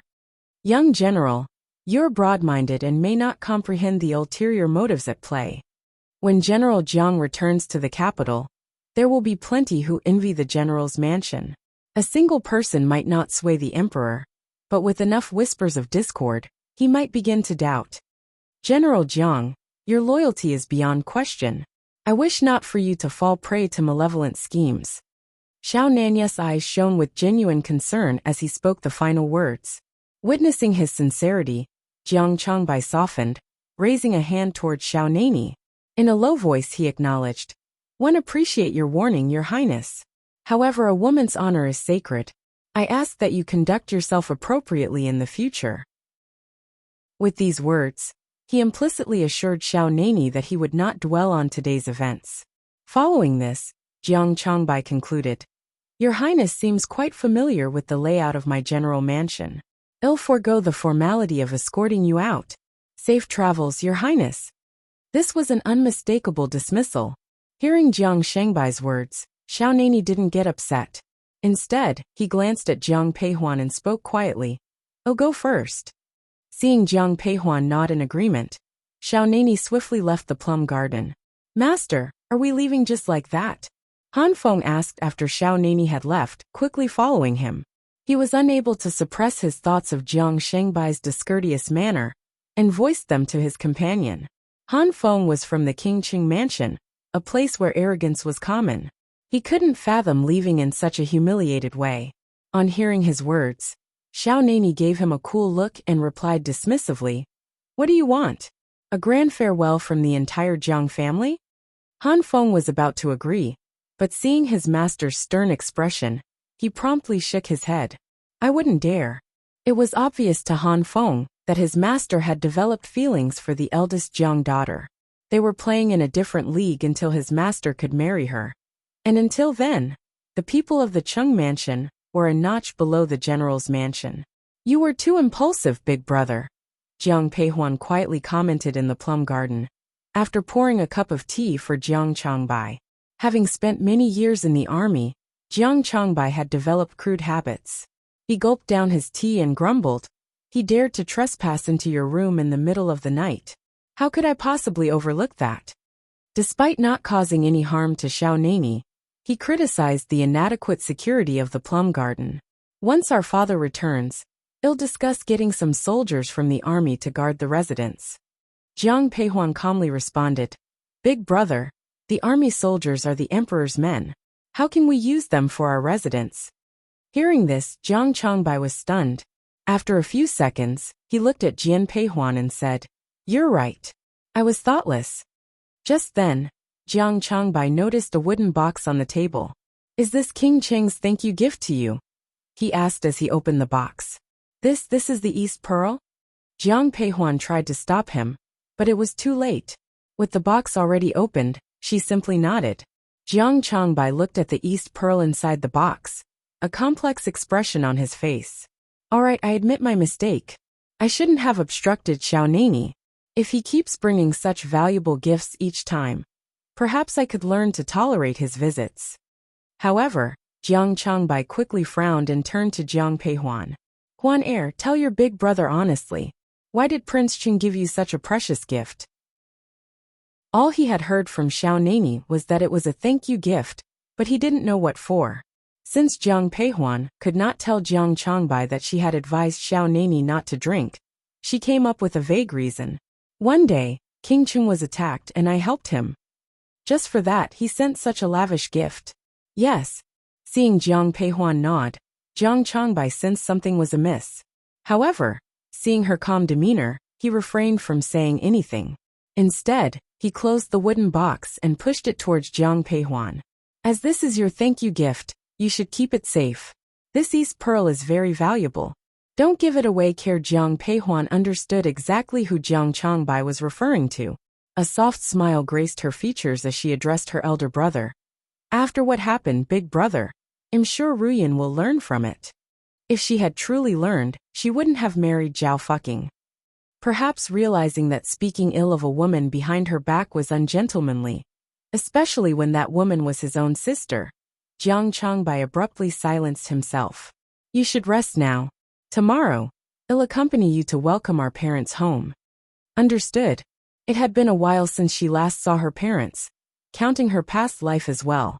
Therefore, when she heard Jiang Shangbai's words, Jiang Peihuan's eyes gleamed with unbridled joy. I'll come for you tomorrow then. As he made this statement, Jiang Changbai affectionately brushed his hand through Jiang Peihuan's long hair. She laughed gently at his action. Big brother, I'm not a child anymore. If you were to pamper Sijin this way, she might not take it well. In my eyes, no matter if you're in your 70s or 80s, you'll always be the little girl who grew up by my side. Big brother will forever protect you. Hearing Jiang Shangbai's words, Jiang Peihuan's eyes twinkled with mirth. Rising to her feet, she said with a heartening smile. Huan heir has always been aware of that. Chapter 58, Divorce. Aware of the unwavering support she received from her father, mother and brother, Jiang Peihuan vowed to guard them fiercely in this lifetime. Alright, it's cold outside. Upon reaching the doorway, and noticing that Jiang Peihuan was still venturing out, Jiang Changbai voiced out firmly. Get some rest early. Listening to the receding footsteps outside, the smile in Jiang Peihuan's eyes remained undiminished. Her cherished family was right by her side. It was a comforting thought. The very next day marked the return of the Jiang brothers to the capital. The entire Jiang household was abuzz with excitement. Early in the morning, the commotion within the mansion greeted Jiang Peihuan. Due to her persisting internal injuries, Jiang Peihuan had foregone her morning training these past few days. However, she still maintained her habit of waking up early. The prospect of seeing her parents soon brightened Jiang Peihuan's mood. Her lips curved into a gentle smile, which quickly faded upon hearing Yu Er's words. Young miss, the people from Huainan Mansion are here again. At Yu Er's words, Jiang Peihuan put down her teacup. Who has arrived? Is it the Prince of Huainan? Yes, but the Queen of Huainan is here too. Thinking of the temperament of the Huainan Queen, Jian Peihuan could not help but frown. She rose to her feet and moved towards the door. Let's head to the Chrysanthemum Hall. Understood. Yu and Yi Xiao followed Jiang Peihuan towards the Chrysanthemum Hall. On their way, they encountered Jiang Ruyun. Big sister. Upon spotting Jiang Peihuan, Jiang Ruyun performed a courteous bow. In the past, Jiang Ruyun never bowed to Jiang Peihuan. Observing her pale complexion, Jiang Peihuan voiced her concern. You're still not fully recovered. Instead of resting properly in your room, why have you come out? I heard from maids that Mother Huainan Queen is here. On the evening of her wedding to Zhao Fucking, Jiang Ruyun had started referring to the Queen as Mother. However, the Queen had publicly declared that she couldn't accept such a title, leading Jiang Ruyun to alter her form of address. In this era, a daughter-in-law naturally harbored respect towards her mother-in-law, and Jiang Ruyun was no exception. Big sister, I believe the Huainan Mansion came to take me back. If she indeed requests, what should I do? A hint of anxiety flashed in Jiang Ruyun's eyes. Hearing her query, Jiang Peihuan responded directly. Do you wish to return to the Huainan mansion? Without waiting for Jiang Rian's reply, Jiang Peihuan carried on. If you choose to return, you'll be the princess wife. With father and second uncle's presence, the Huainan mansion would not dare to mistreat you openly. But behind the scenes, their disapproval of you will surely intensify. If you choose not to return, the Jiang family will do everything in its power to annul your marriage with the Huainan prince. You will remain the second daughter of the Jiang family, yet bear the stigma of a dissolved marriage. Among these two paths, have you made up your mind about which one to take? Upon hearing Jiang Peihuan's words, Jiang Ruyan fell silent. Seeing her quiet, Jiang Peihuan didn't pressure her with more questions, and proceeded towards the chrysanthemum hall. But then, Jiang Ruyan's voice echoed from behind. Big sister, I choose the second option. Are you sure? Jiang Peihuan turned her head to look at Jiang Ruyan, her voice tender, and her eyes gentle. Seeing the understanding in her sister's eyes, Jiang Ruyan firmly nodded. I've made up my mind. Since that's the case, there's nothing to be afraid of. Come with me. Remember, you're a daughter of the Jiang family. We're your support. Whatever happens, we stand by you. Understood, big sister. In the chrysanthemum hall. Old madam, it's not that I want to complain, but as a mother-in-law, I've been here for quite some time, but I haven't seen my daughter-in-law yet. It seems like your general mansion's young ladies have quite a temper. Jiang Peihuan and Jiang Ruyan just reached the door when they heard the voice of Chu Rou. With a sarcastic smile, Jiang Peihuan responded, My second sister is the only newlywed who was injured on her wedding night in the whole capital. The Huainan mansion seems more terrifying than wild beasts. Huan heir, mind your manners. Upon hearing her granddaughter's words, old Madame Jiang's eyes reflected a hint of pain, but she maintained her composure and reprimanded Jiang Peihuan. Jiang Peihuan understood her grandmother's intentions perfectly. After hearing her, she quickly stepped forward. Peihuan greets Queen Chu Rou. Ruyan greets Queen Chu Rou. After Jiang Peihuan paid her respects, Jiang Ruyan also stepped forward and bowed to Queen Chu Rou. Chu Rou frowned upon hearing Jiang Ruyan's address. Coldly she said, Ruyan, you and fucking have already married. You're husband and wife now. You should follow fucking's example and address me as mother. That day, Your Highness mentioned that you couldn't bear such an address, so I didn't overstep. Also after today, I'll no longer be related to the Prince of Huainan. Jiang Ruyan, what do you mean? From the moment fucking stepped into the chrysanthemum hall, he remained silent. The King of Huainan had issued a stern order. He was to bring Jiang Ruyan back to the mansion today, no matter what. However, Jiang Ruyan's words stung him, making him seethe with cold fury. At this moment, the gentle look Jiang Ruyan once had for him was replaced by disgust. I wish to divorce the prince. After that, we naturally won't have any ties. You want a divorce? Ruyan, you also hold some responsibility for what happened that day. Besides, I have personally come to bring you back. If you keep harping on the past, aren't you being ungrateful? Then, Your Highness, you should look for a wife who's worthy of your favor. Today, I must divorce the Prince of Huainan. If the prince doesn't consent, I'll take the matter to the court and ask the emperor for a decision. Nobody expected Jiang Ruyan to be so resolute. Even Jiang Peihuan was surprised. However, when she noticed Jiang Ruyan's tightly clenched fists, Jiang Peihuan felt reassured. The way your Huainan mansion has treated my sister is unacceptable. Our agreement to this divorce is already a significant concession to the Huainan mansion's pride. Or does the queen wish for my father to personally request the divorce papers from the Huainan mansion? A deep voice echoed from the doorway, followed by the entrance of Jiang Changbai and Jiang Songbai. Jiang Shangbai's icy stare fell directly onto fucking. In response, fucking felt a fresh wave of pain emanate from his old injuries. Observing the queen rendered speechless with anger, fucking spat out. Fine, I agree to the divorce. Fucking you never mind. Let's go ahead with the divorce. Chu Rou bit her tongue when she saw the humiliation in fucking's eyes. On hearing this, Jiang Changbai instantly commanded, Someone bring the brush and ink. Chapter 59. Jiang Hong returns to the capital a moment later. A pen and paper were placed in front of Zhao Fucking. He picked up the pen and glared at Jiang Ruyun. Do you really want a divorce? Jiang Ruyun didn't say anything. Seeing this, Zhao Fucking wrote down the letter of divorce with a gloomy expression and threw it to Jiang Ruyun. He said coldly, I hope you won't regret this. Rest assured, Prince. Even if I regret it, I will not implicate the Huainan mansion. Ha! A wilted flower indeed, believing she's still a blooming one. On hearing Ruyun's words, Chu Rao's eyes reflected nothing but scorn. Jiang Ruyun held her tongue, her eyes radiating shame. Qing we should leave. Seeing Jiang Ruyun's silence, Chu Rao's eyes gleamed with triumph. Yet as she began to leave, a sudden pain in her foot had her stumbling forward, her forehead colliding with the door sill. Your Highness, blood. Somebody fetch the imperial physician quickly. The queen is bleeding. As Nanny Wei helped Chu Rao up, she saw blood trickling down her forehead and immediately raised the alarm. Quick, back to the mansion. Seeing the blood staining the queen's forehead, Fucking quickly moved to support her. As they departed, Jiang Peihuan shot a glance at Jiang Xijin.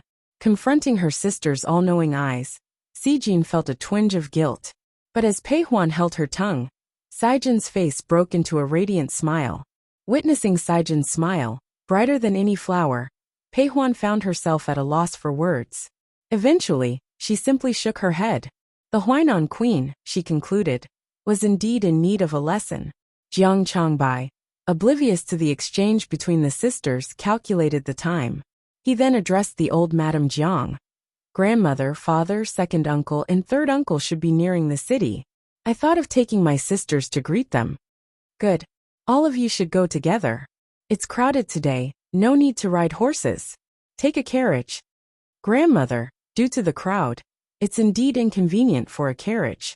Riding horses would be more suitable. Very well, as you wish. The Jiang siblings offered their respects to the old madam and departed together. The Jiang family, being of military heritage, ensured that each sibling, except for Jiang Xijin, had their own horse. Lai Feng stood at the very front. Spotting Jiang Peihuan, he sauntered over to her, his horse affectionately rubbing its head against her shoulder. Lai Feng, well, go see father and mother shortly, she said, extending her hand to stroke the horse's head. A soft chuckle escaped her lips. As if understanding her words, Lai Feng gave a lengthy neigh in reply. When father returns, I'm determined to ask him for a horse of my own, she proclaimed. On the sidelines, Jiang Xijin watched with a hint of envy in her eyes. She was the only one in the Jiang household who didn't have a horse yet. Jiang Changbai mounted his horse, overhearing Jiang Saijin's lament. Smiling gently, he assured her, Don't worry. On your birthday this year, father will undoubtedly give you a fine horse. If he doesn't, he'll find one for you. Aren't you sure you're not just trying to placate me, big brother? She teased. Now, when have I ever lied to you, little one? He retorted, grinning. Humph, you tricked me plenty when I was younger, she pouted. Jiang Changbai was nearly 10 years older than Jiang Xijin, and had often used her as a scapegoat during their childhood martial arts practice. She held on to these memories, never forgetting them. Hearing Xijin reminisce, Jiang Changbai quickly replied, This time, big brother promises not to trick you. Well, I suppose I'll trust you this once, she conceded. Jiang Changbai then turned his attention to Jiang Ruyun, whose face was a shade paler than usual, but her spirit remained strong. He asked her, Ruyun, are you feeling all right? Can you handle riding a horse? Ruyun replied softly, Don't fret, big brother. I'm doing just fine. Even if I'm not as skilled as big sister, I have a few years of martial arts training to fall back on. That's good to know. After assessing everyone, Jiang Changbai instructed Jiang Songbai, stay close to Xijin. Make sure no one bumps into her. Understood, big brother, he acknowledged. All right, let's go then. Jiang Changbai led the way, his whip cracking in the air. Jiang Peihuan was close behind him. The clatter of horse hooves on the street caused the bystanders to step aside.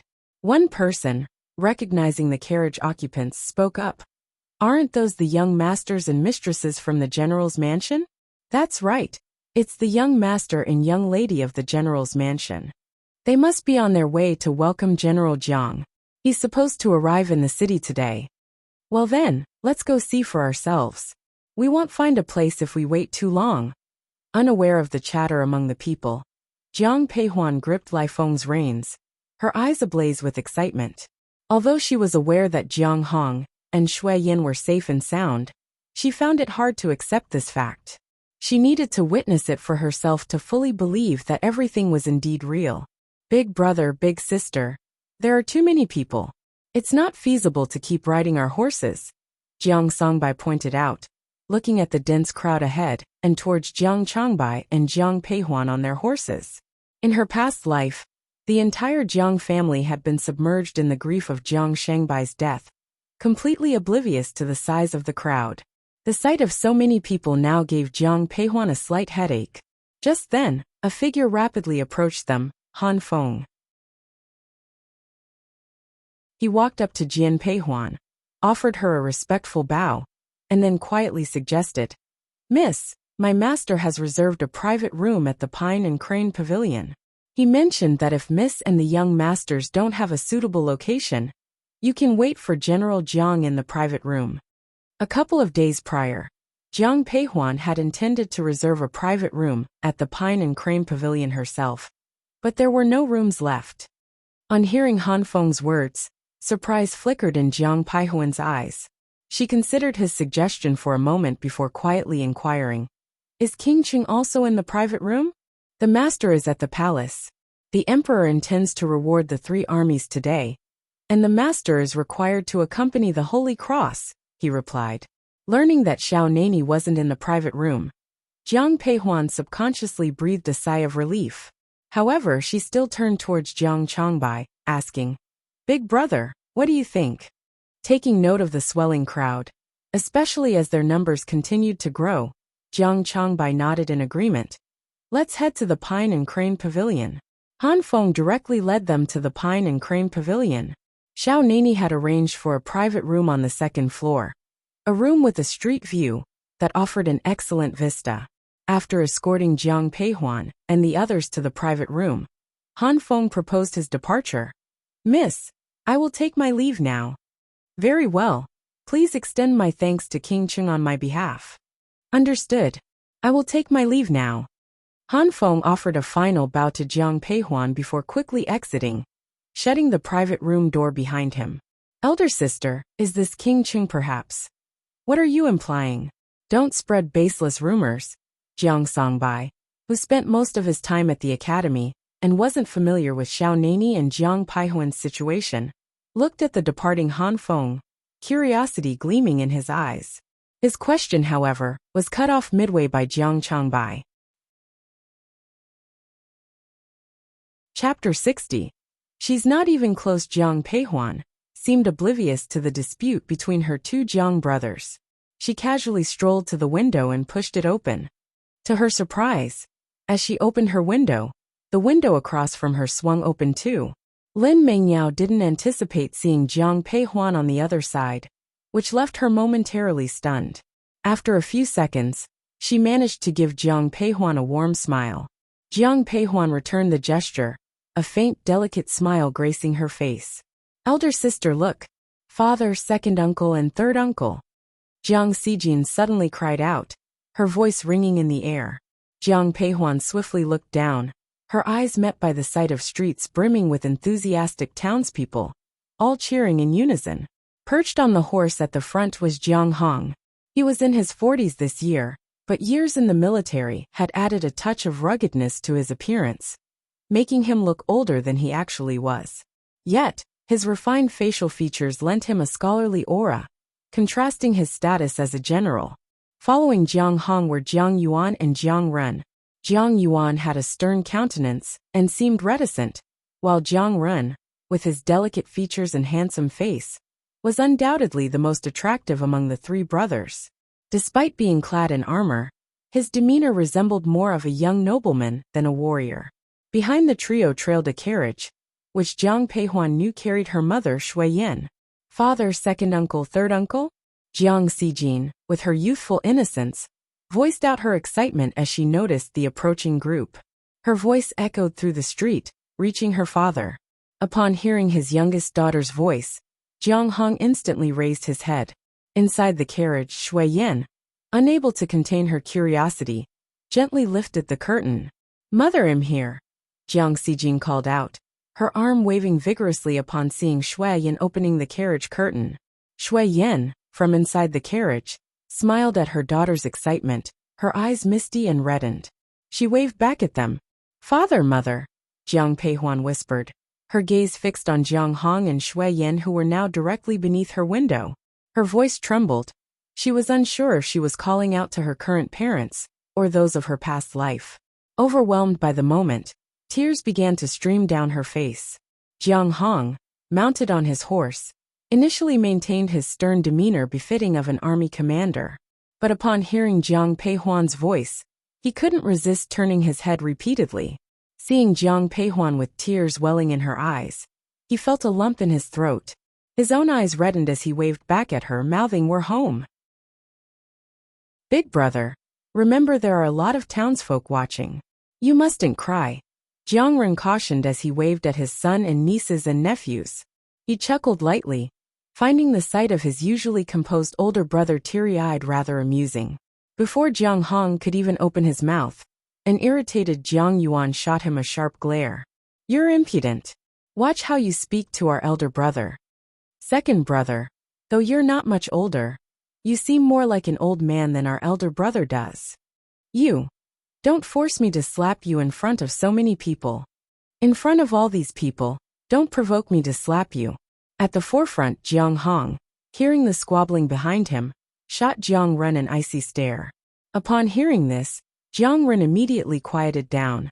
Inside their private quarters, elder sister, father and the others have already left. "Should we head back to the mansion now?" asked Jiang Xijin. Jiang Peihuan murmured, still somewhat lost in her thoughts. Hearing Jiang Xijin's voice, she nodded softly. As she lifted her gaze, Jiang Peihuan met Lin Mingjio's eyes, filled with a complex mix of emotions. Seeing Lin Mingjio's gaze, Jian Peihuan felt a flicker of confusion, but she chose not to voice it. She simply nodded in acknowledgement and closed the window. Jiang Xijin, who had observed the entire exchange, turned to Jiang Peihuan perplexed. "Elder sister, why was Miss Lin looking at you in such a peculiar way?" "What kind of look?" asked Jian Peihuan. Jiang Changbai and Jiang Songbai, noticing the stranger was a woman, had averted their eyes without giving much thought. Now hearing Jiang Xijin's comment, they both turned to her in unison. "I can't quite describe it. It just seemed odd," Jiang Xijin said with a slight frown, responding to her brother's questions. "What's so odd about that?" Jiang Rian interjected.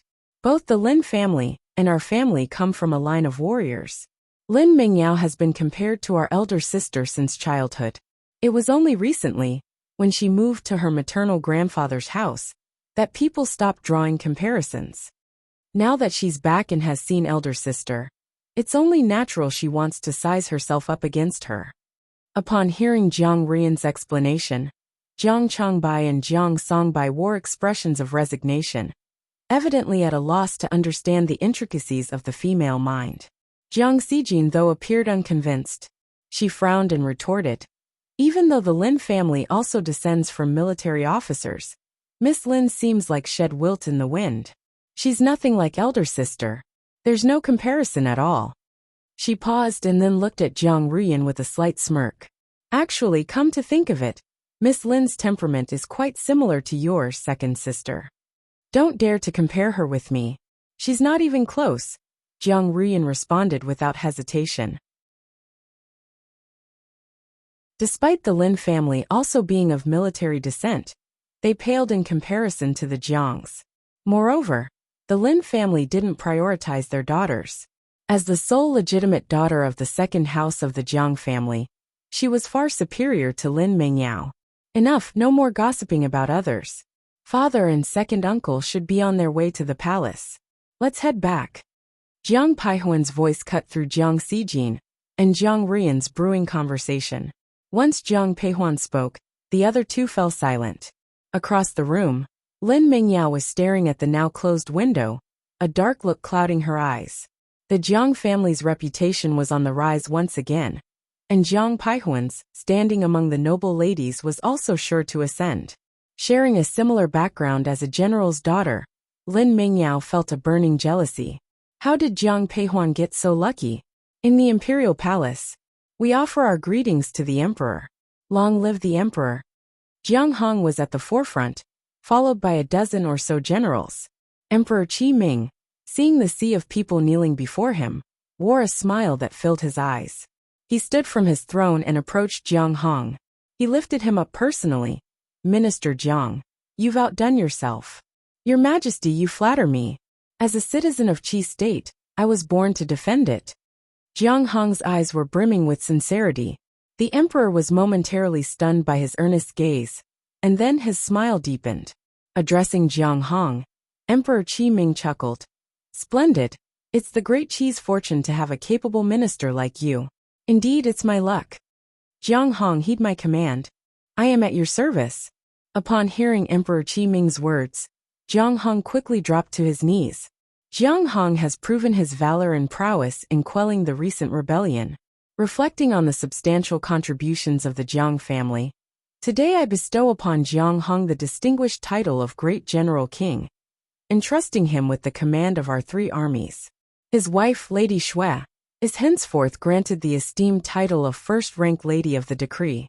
Jiang Yuan is promoted to the position of Minister of War, with an official ranking of 3rd grade. Jiang Ren is appointed as a military officer, ranked at 5th grade. Meng Yi is given the title of Chief of 1,000 Households, also of the 5th grade. We express our deepest gratitude to the Emperor. Esteemed ministers, please rise. Chapter 61. The Jiang brothers return home upon hearing Emperor Qi Ming's words. Jiang Hong and his companions slowly rose to their feet, their eyes glimmering with smiles. However, the expressions on the faces of the court officials, gathered in the assembly, were a study in contrasts.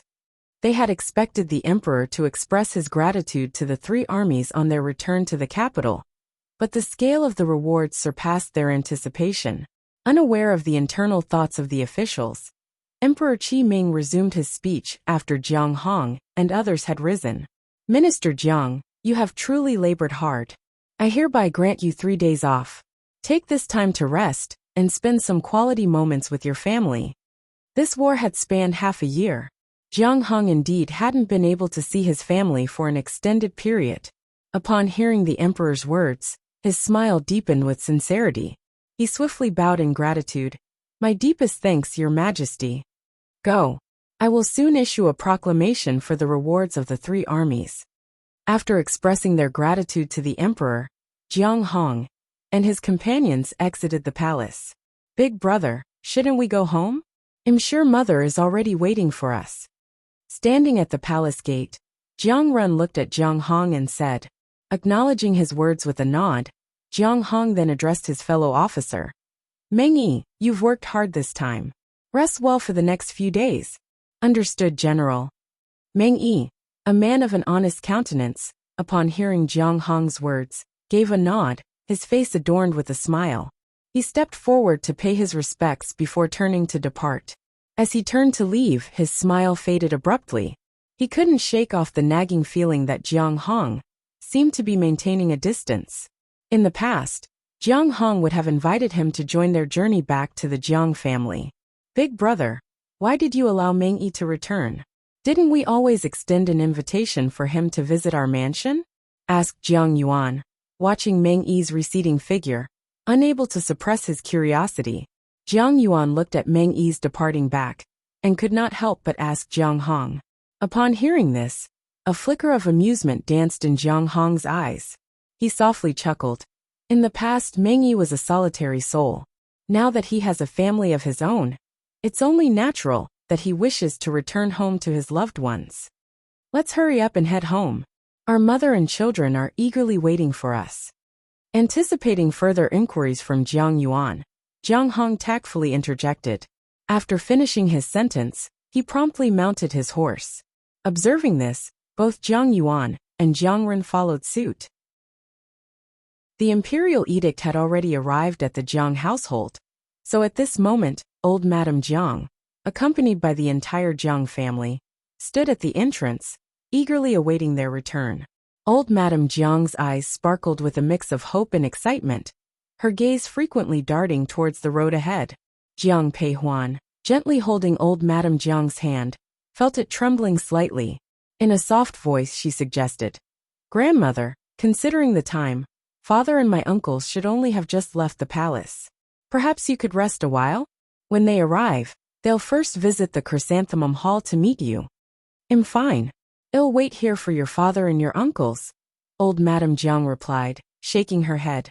Noticing the concern in Peihuan's eyes, she gave a gentle pat on the back of her hand.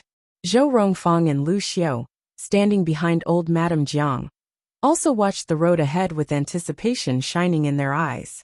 Suddenly Jiang Xijin cheered, "Hoofbeats! I hear hoofbeats!"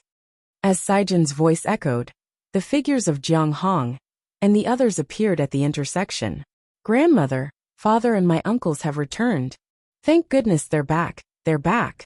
Old Madame Jiang immediately descended the steps, with Peihuan supporting her by the hand. Upon seeing old Madame Jiang approaching, the three Jiang brothers quickly dismounted their horses. Jiang Hong, leading his two brothers, strode forward. Upon reaching old Madame Jiang, Jiang Hong fell to his knees. "Mother, your sons have returned home safe and sound." "Good, good. Quickly stand up." Old Madame Jiang, holding back her tears, swiftly reached out, pulling Jiang Hong's hand. "Mother, your eyes are only for your eldest son. Don't you see your youngest?" teased Jiang Run, who was kneeling beside Jiang Hong. Has just eased some of the palpable tension in the air. "Grandmother, you should rejoice. Father and the others have returned safely." Jiang Peihuan chimed in upon hearing her third uncle's light-hearted comment. Old Madame Jiang, wiping away her tears, smiled and replied, "Huan heir, you're right. This is a joyous occasion. The safe return of my sons is indeed a moment of celebration for our Jiang family. Deputy General Liu, make the arrangements. On behalf of our mansion, distribute porridge outside the city for 3 days. It's a gesture of gratitude to the Bodhisattva for ensuring my son's safe return." "Understood," Deputy General Liu replied, his eyes gleaming with excitement as he swiftly moved to fulfill his duty. At this moment, Shui Yin approached old Madame Jiang, offering a courteous bow. "Mother, I have fulfilled your wish, escorting Brother Hong and his brothers home safely. Now you can rest easy. Dear child, it's our Jiang family's good fortune to have a daughter-in-law as capable as you." Old Madame Jiang was truly satisfied with her eldest daughter-in-law. Not only was she adept at raising her children and managing the household well, but she also possessed the courage to accompany her husband into battle. Old Madame Jiang, having been born into a military family, understood better than anyone the trials a woman faced on the battlefield. Thus, upon seeing Shui Yin, her eyes were full of appreciation and gratitude. Shui Yin had been part of the Jiang family for over 2 decades, and had never had a disagreement with old Madame Jiang. She genuinely regarded the old madam as her own mother. Upon hearing old Madame Jiang's kind words, she quickly responded, "Mother, you are too gracious. It's truly my fortune to be married into the Jiang family. Sister-in-law has been honored by the emperor as a first-rank lady. We will have to bow when we meet her from now on." An out-of-place voice rang in the air at that moment. Hearing it, Jiang Peihuan immediately knew it was her second aunt, once again showing her pettiness. Hearing Zhou Rongfang's words, Shui Yin slightly frowned, but, considering the youngsters in the house and Jiang Yuan who had just returned, she chose to hold back her harsh words. She glanced at Zhou Rongfang and simply said, "Second sister-in-law, you worry too much. We are all family, there's no need for such formalities." But sister-in-law was, after all, personally honored by the emperor. If outsiders knew, wouldn't they say that people of our Jiang house? How would outsiders know if you don't say anything? Initially, for the sake of her second son, old Madame Jiang hadn't intended to intervene. However, Zhou Rongfang's words grew increasingly irksome. Not waiting for Zhou Rongfang to finish, old Madame Jiang cut her off. Zhou Rongfang attempted to speak further, but Jiang Yuan quickly stepped forward, grasping her hand. "Enough. We can talk about this tonight. For now, let's head back to the garden." As he spoke, Jiang Yuan turned towards old Madame Jiang and Jiang Hong. Mother, big brother, I'll return to the garden first. Let's all dine together tonight. Go get some rest. Seeing the exhaustion in her second son's eyes, old Madame Jiang softened and nodded her approval. After Jiang Yuan's family left, old Madame Jiang addressed Jiang Hong and Jiang Ren. Both of you should go and freshen up as well. Join us for dinner at the Chrysanthemum Hall tonight.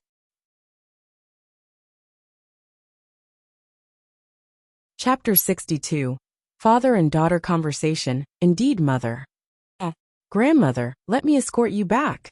Jiang Peihuan stepped forward and offered gently, as she saw old Madame Jiang leaving with the support of Nanny Zu's hand. Old Madame Jiang's eyes sparkled with warmth and amusement.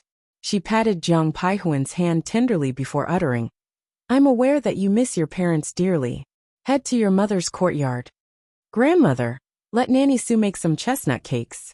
I'll go over and eat later. Young miss, don't worry. I'll prepare them as soon as we get back, Nanny Su promptly assured. Before old Madame Jiang could respond, Jiang Peihuan nodded with a smile. Thank you, Nanny Su.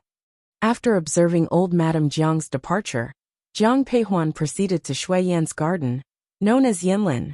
This garden, the largest within the Jiang mansion aside from old Madame Jiang's Chrysanthemum Hall, was named by Jiang Hong. Mother, why are you standing here waiting for me? Upon reaching the entrance of Yinlin, Jiang Peihuan saw Shui Yan standing there, out of her military attire, and donning a light purple dress. Her long hair elegantly bundled up with a silver hairpin. This gentle appearance belied her role as a battlefield-hardened female general. Your elder brother and sister are already inside. I thought I'd wait for you here. Then let's go in quickly. Father, please help me find a fine horse as soon as possible, preferably like elder sisters Lai Feng. Just as Jiang Peihuan and Shui Yan entered the living room, they found Jiang Xijin clutching Jiang Hong's sleeve, pleading, How could I forget about your horse? I brought you a Fergana horse from Hanga Pass. Go and see if you like it. Really? I'll go see it right away. Upon hearing Jiang Hong's words, Jiang Xijin darted off enthusiastically. Catching sight of Shui Yan and Jiang Peihuan entering, she exclaimed, Mother, eldest sister, I'm off to see my horse. Be careful and slow down. Shui Yan couldn't help but remind her when she saw her running away quickly. Quietly sipping tea, Jiang Changbai sat on a chair nearby. Observing the situation, he put down his tea and proposed to Jiang Hong and Shui Yan. Father, Mother, I'll ensure Xijin stays safe. Go, don't let her get hurt. Got it. Jiang Changbai also left after speaking. As he passed by Jiang Peihuan, he affectionately tousled her hair. Jiang Peihuan, looking at her now tousled hair, sighed slightly. Huan you've been shouldering a lot during my absence, Jiang Hong gently acknowledged, seeing Jiang Peihuan pay him her respects. She shook her head in response. It's not hard on me, Father. The real hardship is on you and Mother. Huan your elder brother has informed me about the medicine and the letter you sent him. But there's something I need to clarify. Is it true that Uncle Meng Yi poisoned your brother? What could be his motive for such an act? Despite the growing distance between Jiang Hong and Meng Yi, their long-standing bond left Jiang Hong in considerable distress. Upon seeing the sorrow in her father's eyes, Jiang Peihuan's heart wavered. However, the memory of Jiang family's fate in her previous life stiffened her resolve. Turning to Jiang Hong, she spoke. Father, Uncle Meng might have served by your side for many years, but he has long been a man of Prince Qing. Prince Qing? Huan are you sure it's the Prince Qing and not the Emperor? The latter question came from Shui Yan. Initially, when they discovered that Jiang Shangbai's poisoning was orchestrated by Meng Yi, Jiang Hong and Shui Yan had surmised Meng Yi was a man of the Emperor. But now, hearing Jiang Peihuan's assertion that Meng Yi served Prince Qing, both parents looked on with surprise. Spotting their astonishment, Jiang Peihuan affirmed with a nod. This information came directly from King Cheng himself, so there is little reason to doubt its veracity. In her previous life, Xiao Juanhao had openly admitted Meng Yi was his follower. However, Jiang Peihuan couldn't disclose this to her parents, choosing instead to attribute the information to Xiao Nani. Hearing this, Jiang Hong couldn't resist inquiring. Huan heir, when did you and King Qing develop such a close relationship? Father, my relationship with King Qing is not what you're imagining, responded Jiang Peihuan hastily, noticing her father's odd look. Seeing the strange expression in her father's eyes, Jiang Peihuan quickly spoke up. Jiang Hong was about to add more, but Shui Yin interjected. Huan heir, your elder brother mentioned you wish for your father to relinquish his military token. Is this true? Yes. Upon hearing this, a grave seriousness marked Jiang Peihuan's eyes. She faced Jiang Hong and Shui Yin, voicing sternly, Father, your reputation in the military has been growing due to your years of warfare. Rumors that the Qi soldiers only recognize their general and disregard the military token have reached the emperor's ears. Although the emperor's rewards have been generous, you have also become a thorn in the side of the ministers. Therefore, I believe you should seize this opportunity and return the military token to the emperor. Huan heir, responded Jiang Hong, his eyes reflecting bitterness. I have pondered on what you said, but have you considered one thing? Even if I return the military token to the emperor, it might not be sufficient to quell his suspicions. He continued, his voice imbued with a bitter undertone. Our family is renowned for its bravery, and I achieved fame at a young age. Serving the emperor has been my lifelong duty. I never thought that the emperor, whom I've been serving since my youth, would come to distrust me. It is disheartening, but such is the fate of those whose accomplishments overshadow their masters. Father, surrendering your military token, even if it doesn't completely eliminate the emperor's suspicions, can at least display your sincerity. Brother Hong, I think Huan heir's idea is right. I'll need to give this some serious thought, he replied. For me, surrendering the military token is simple, but it implicates many people. I have to consult your grandmother, your second uncle, and your third uncle about this matter. Upon hearing his response, Jiang Peihuan chose to remain silent. She had faith in her father's judgment. While Yen Lin was quiet and peaceful, Zhou Rongfang's Fang garden was in a state of uproar. Why did you pull me away just now? Zhou Rongfang demanded. If I hadn't dragged you away, would you have preferred me to stand by while you quarreled with our sister-in-law? Regardless of anything else, she's your elder, and you ought to show her some respect. Respect? Jiang Yuan, do you even have a shred of conscience left? Look at Shui Yan. She's already an imperial lady of the first rank. Then look at me. We're both married into the Jiang family. Yet why am I still essentially a commoner? Upon seeing Zhou Rongfang's green-eyed jealousy, Jiang Yuan's expression turned stern. Our sister-in-law has been beside our brother, fighting battles for many years, achieving countless merits. This imperial title wasn't handed to her on a platter. She earned it herself. Chapter 63, Jiang Family Meeting. If you're capable, you could earn a title for yourself. You. Hearing Jiang Yuan's words, Zhou Rongfang's expression darkened even further. She glared at him and coldly retorted, I should have never married you, mother. Before Zhou Rongfang could complete her sentence, Jiang Ruyan had pushed the door open. Upon hearing from the maid about the dispute between Jiang Yuan and Zhou Rongfang, Jiang Ruyan rushed over immediately. She heard her mother's harsh words, even before she reached the door. Swiftly, she pushed the door open, interrupting Zhou Rongfang's sentence midway. Seeing her daughter, Zhou Rongfang showed a hint of embarrassment but still managed to utter softly, Yin heir, you're still not completely recovered. Why did you come here? Father just returned home. I came to chat with him. After speaking, Jiang Ruyan turned her gaze towards Jiang Yuan, giving him a respectful bow. Please rise. Seeing his daughter bowing, Jiang Yuan hastily responded. Despite his stern and serious demeanor, he adored his only daughter, Jiang Ruyan, greatly. As per the Jiang family rules, a man was allowed to take a concubine only if he turned 40 without a male heir. According to the Jiang family's rules, a man could only take a concubine when he was 40 years old. Even if the main wife had a daughter, taking a concubine was not allowed. Therefore, it was likely that Jiang Ruyan would be the only child Jiang Yuan would ever have. Father, congratulations on your promotion. Your sentiments are appreciated. What's the use of the promotion? He's still just an undersecretary in the Ministry of War. How can he stand against the power of the Huainan mansion? Zhou Rongfang, standing nearby, couldn't contain her rage after hearing the father-daughter conversation. Jiang Yuan, seated in his chair, bristled at her snide remark, retorting coldly, "What's gotten into you now? Am I acting crazy? Zhao fucking injured Yun Heir on their wedding night.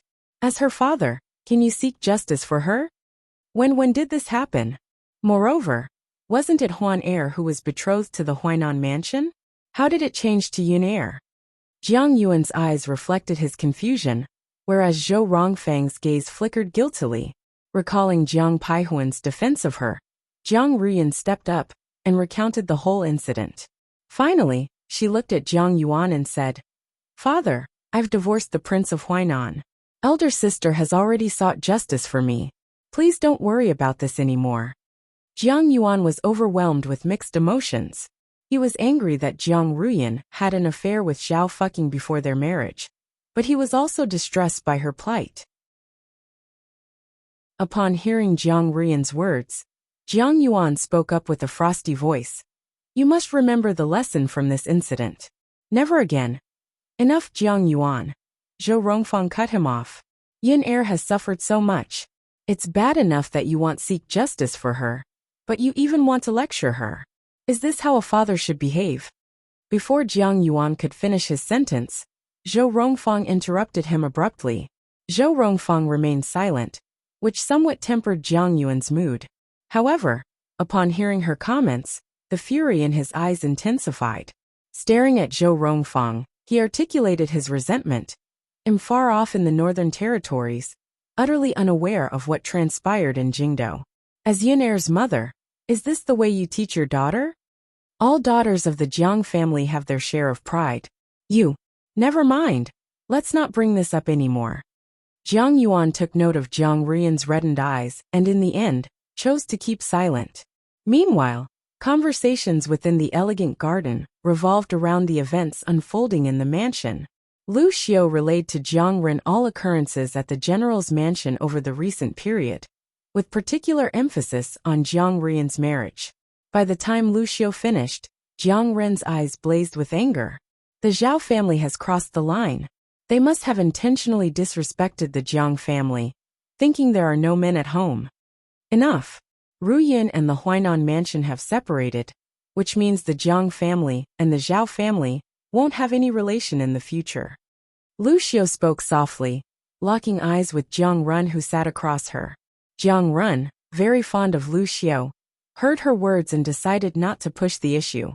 Instead, he brought up another matter. "I've heard that you're now in charge of the mansion, is that correct?" "Yes, I indeed oversee the house." "That's so. How did mother agree?" Seeing Lu Xiao nod in affirmation, surprise flickered in Jiang Ren's eyes. Lu Xiao responded with a gentle smile. "The credit actually goes to Huan Heir. Father, you're unaware. In the days when you first uncle and second uncle were absent, eldest sister accomplished many things." Jiang Songbai, who was seated nearby, joined in after hearing his mother's voice, expressing his admiration for Jiang Peihuan with his words. Jiang Ren was well aware of his niece's intelligence, yet her resilience surprised him. He felt a deep pang of sympathy, considering how she, a young girl, had been shouldering the family's honor. He turned to Jiang Songbai after a moment's thought. "Though you are young, you're a boy.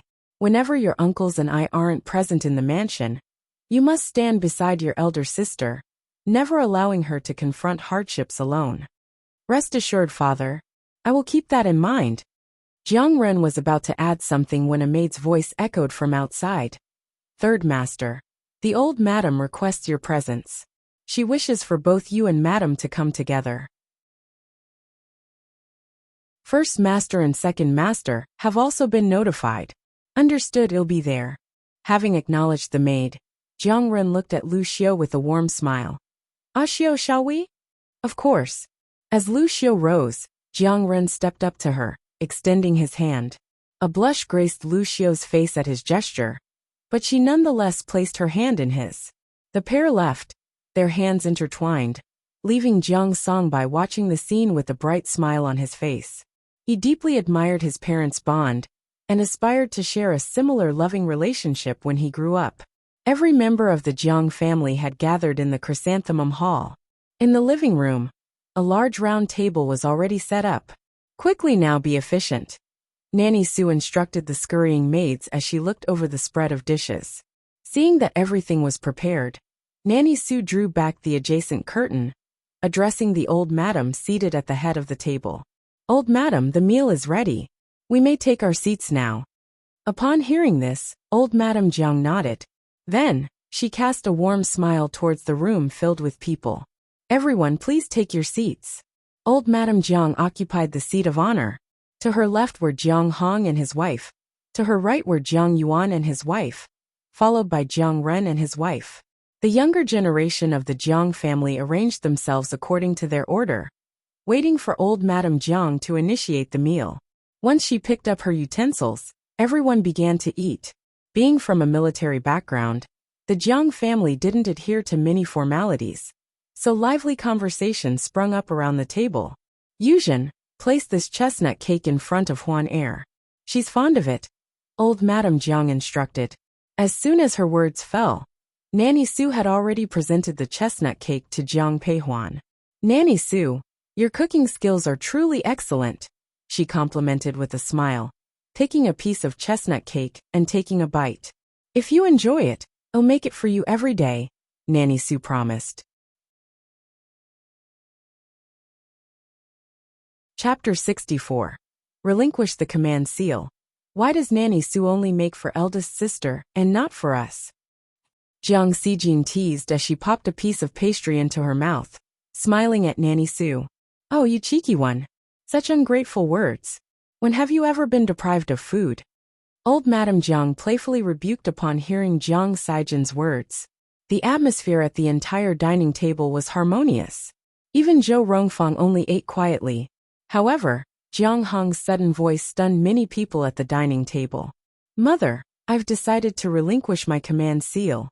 "What did you say?" Old Madam Jiang asked, subconsciously putting down her cutlery.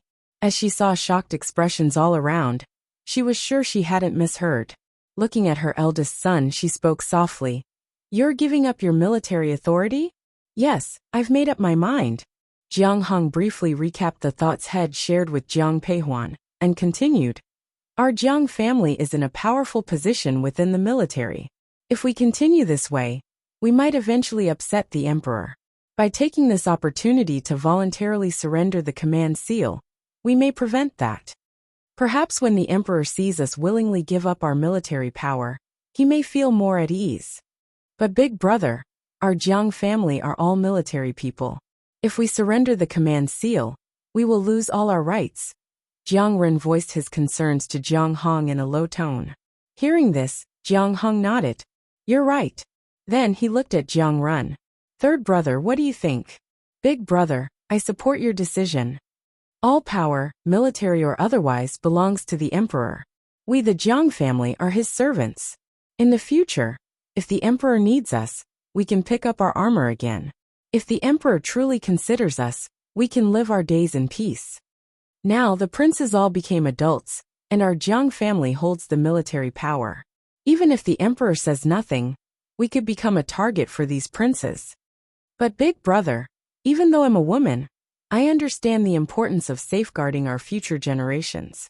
If you surrender the military power, what will become of our next generation? Ignoring Jiang Yuan's intervention, Zhou Rongfang spoke directly to Jiang Hong.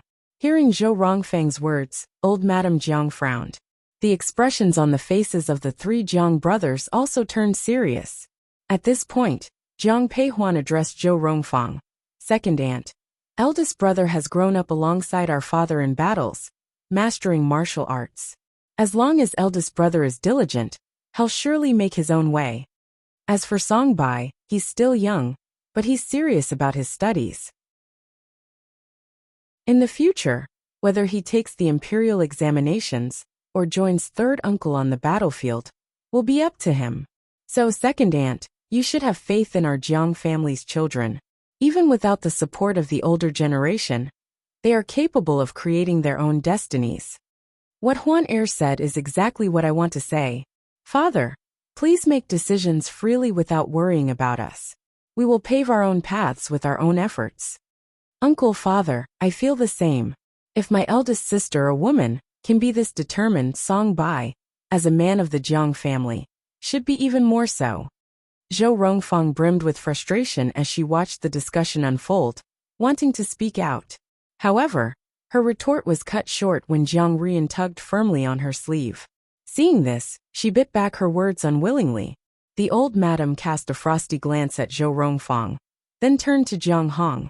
Since you've made your decision, I have nothing more to add. The safety of the entire Jiang family is more important than everything else. I appreciate your understanding, mother, Jiang Hong responded, his eyes misting over.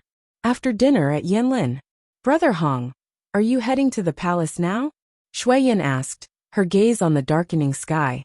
As Jiang Hong donned his official robes, he replied, We've already made the decision. To prevent any complications, it's best to hand over the commander's seal soon. All right, you leave early and return soon. I'll be waiting at home. Sure, once I've handed the seal to the emperor, I'll return straight away. Having said this, Jiang Hong left the Jiang mansion on horseback, making his way to the imperial palace. Once the palace gates were locked, the ministers couldn't enter. But due to Jiang Hong's special status, Emperor Qi Ming had given him the privilege of unrestricted access to the palace.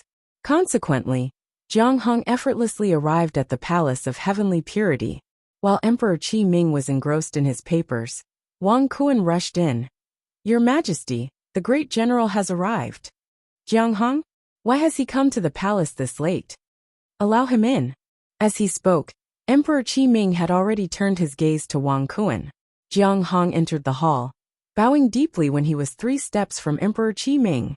Greetings, Your Majesty. Minister Jiang, you're here at this late hour. Is there something important you wish to share? Your Majesty, I have come today to return the commander's seal. As he spoke, Jiang Hong took out a black token from his clothing, presenting it respectfully with both hands. Hearing Jiang Hong's words and seeing the item in his hands, a blend of surprise and doubt flickered in Emperor Qi Ming's eyes. Looking at the man before him, he spoke in a subdued tone. You just returned from the north. Why are you relinquishing the commander's seal so soon? You are the great general king of our Qi kingdom. The seal is most effective in your hands. Your Majesty, all Qi kingdom soldiers, including myself, are obliged to obey you. This commander's seal was given to me to conquer the north for you. Now with the north pacified, it's only fitting that the tally be returned. In the future, if you need me to battle for the Qi kingdom again, the commander's seal can be bestowed upon me then. Jiang Hong's earnest words touched a chord. As Emperor Qi Ming studied him, he noticed the flecks of white hair at his temples, despite Jiang Hong being a few years younger than him. With thoughts of the Jiang family's generations-long service, a deep sense of respect began to stir in Emperor Qi Ming. Moving closer, he assisted Jiang Hong to rise. Given the circumstances, I'll temporarily take possession of this commander's seal. The Jiang family's contributions to the Qi kingdom are forever etched in my memory. Thank you, Your Majesty. Watching Emperor Qi Ming accept the commander's seal, Jiang Hong breathed out, a wave of relief washing over him. He had been waging battles for Emperor Qi Ming since he was 15. Parting with the commander's seal stirred a tinge of sadness in him, but the actual moment of handing it over also brought an unexpected sigh of relief. At the very least, the Jiang family would be safe and stable for a short period of time. Your Majesty, the hour is getting late. I shall take my leave now, so as not to impose further. Wang Kuan, send the general off. Yes. When Wang Kuan heard Emperor Qi Ming's words, he hurriedly followed Jiang Hong out. However, after a few steps, Jiang Hong turned around and smiled. Chief Steward Wang, please wait. You still have to serve the emperor, so there's no need to send me off. If that's the case, take care, Great General. Giving Wang Kuan an acknowledging nod, Jiang Hong headed briskly towards the palace gate. Inside the hall, Emperor Qi Ming picked up the commander's seal on the table, his eyes filled with complexity. He left. Chapter 65. bringing Jiang Hong's eldest daughter into the palace. Seeing Wang Kun's figure appear in front of him, Emperor Qi Ming asked in a low voice. Wang Kun stepped forward and replied with a bow. The great general has indeed left. Studying the commander's seal in his hand, Emperor Qi Ming murmured, "What do you suppose Jiang Hong means by this? Is he truly relinquishing the seal, or is it a strategic retreat? This matter involves significant court affairs. I wouldn't dare to speak carelessly," Wang Kun responded, bowing even lower. Upon hearing this, Emperor Qi Ming frowned, saying impatiently, "Come now, you've been by my side for years. When I ask you speak." "If that's your majesty wish, I will speak my thoughts," Wang Kun conceded. He looked at Emperor Qi Ming and spoke softly. "I believe the great general's actions are a display of his loyalty to you, your majesty." Emperor Qi Ming remained silent, only giving Wang Kun a nod to continue.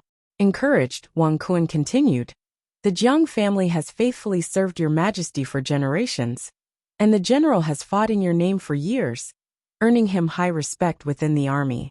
However, he is intelligent and surely knows that there have been instances where a servant's success could outshine the master.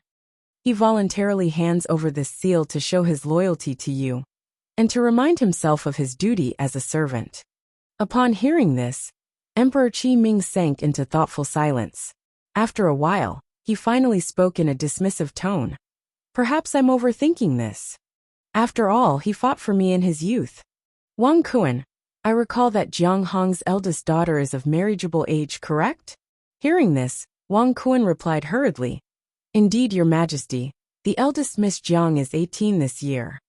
18, certainly a fitting age for marriage.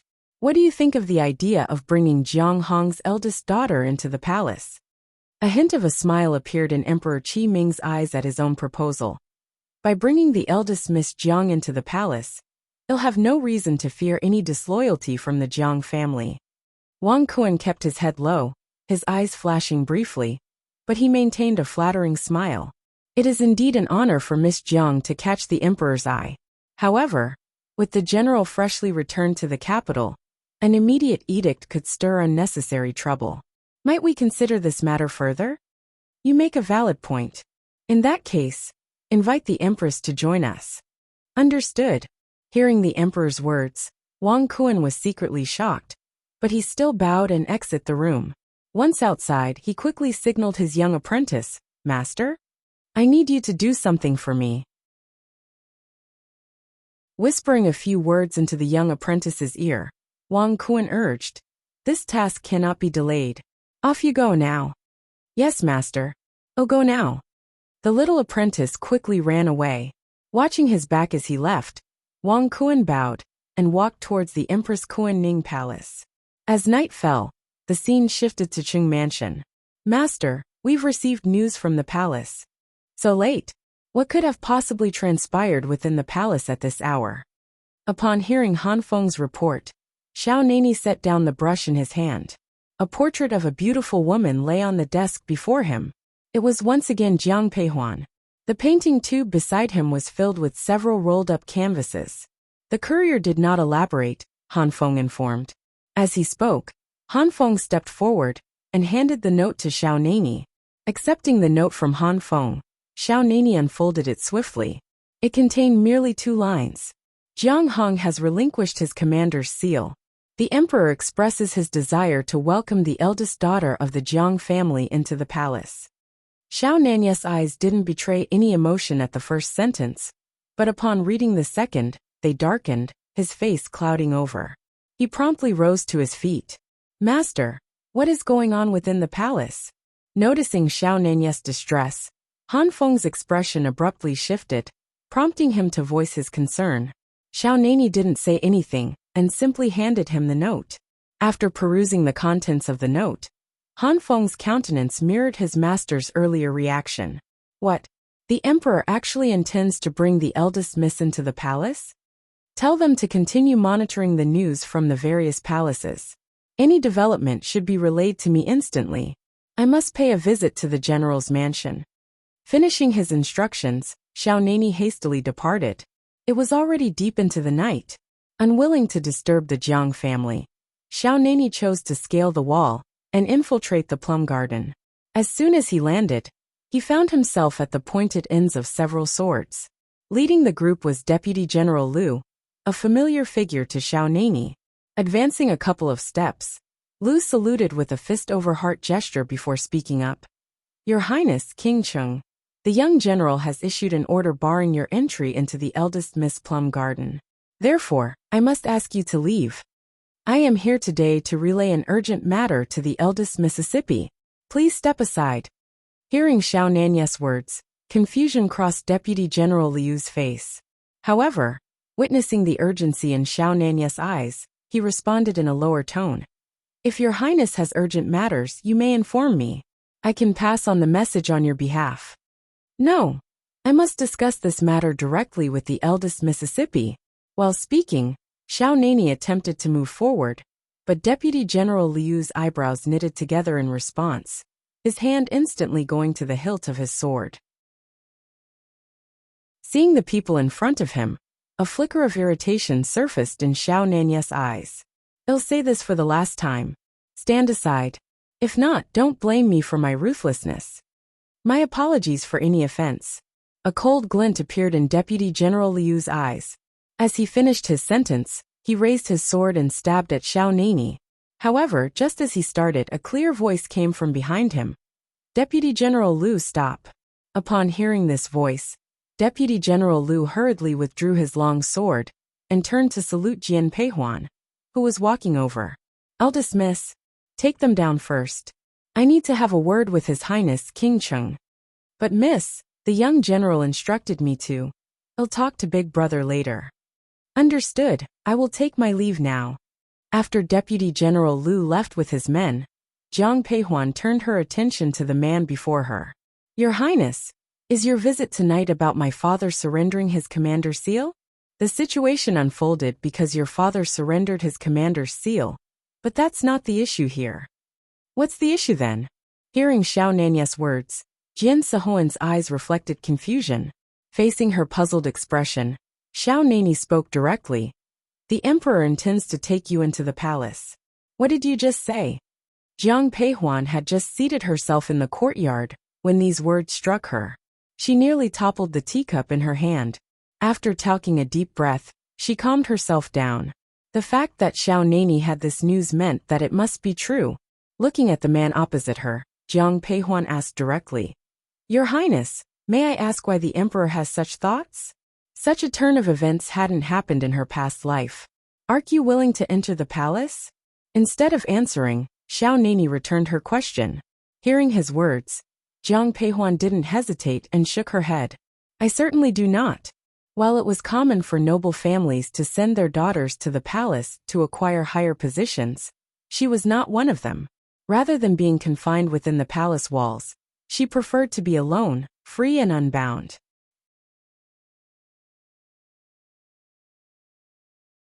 Chapter 66. Would you be willing to marry me?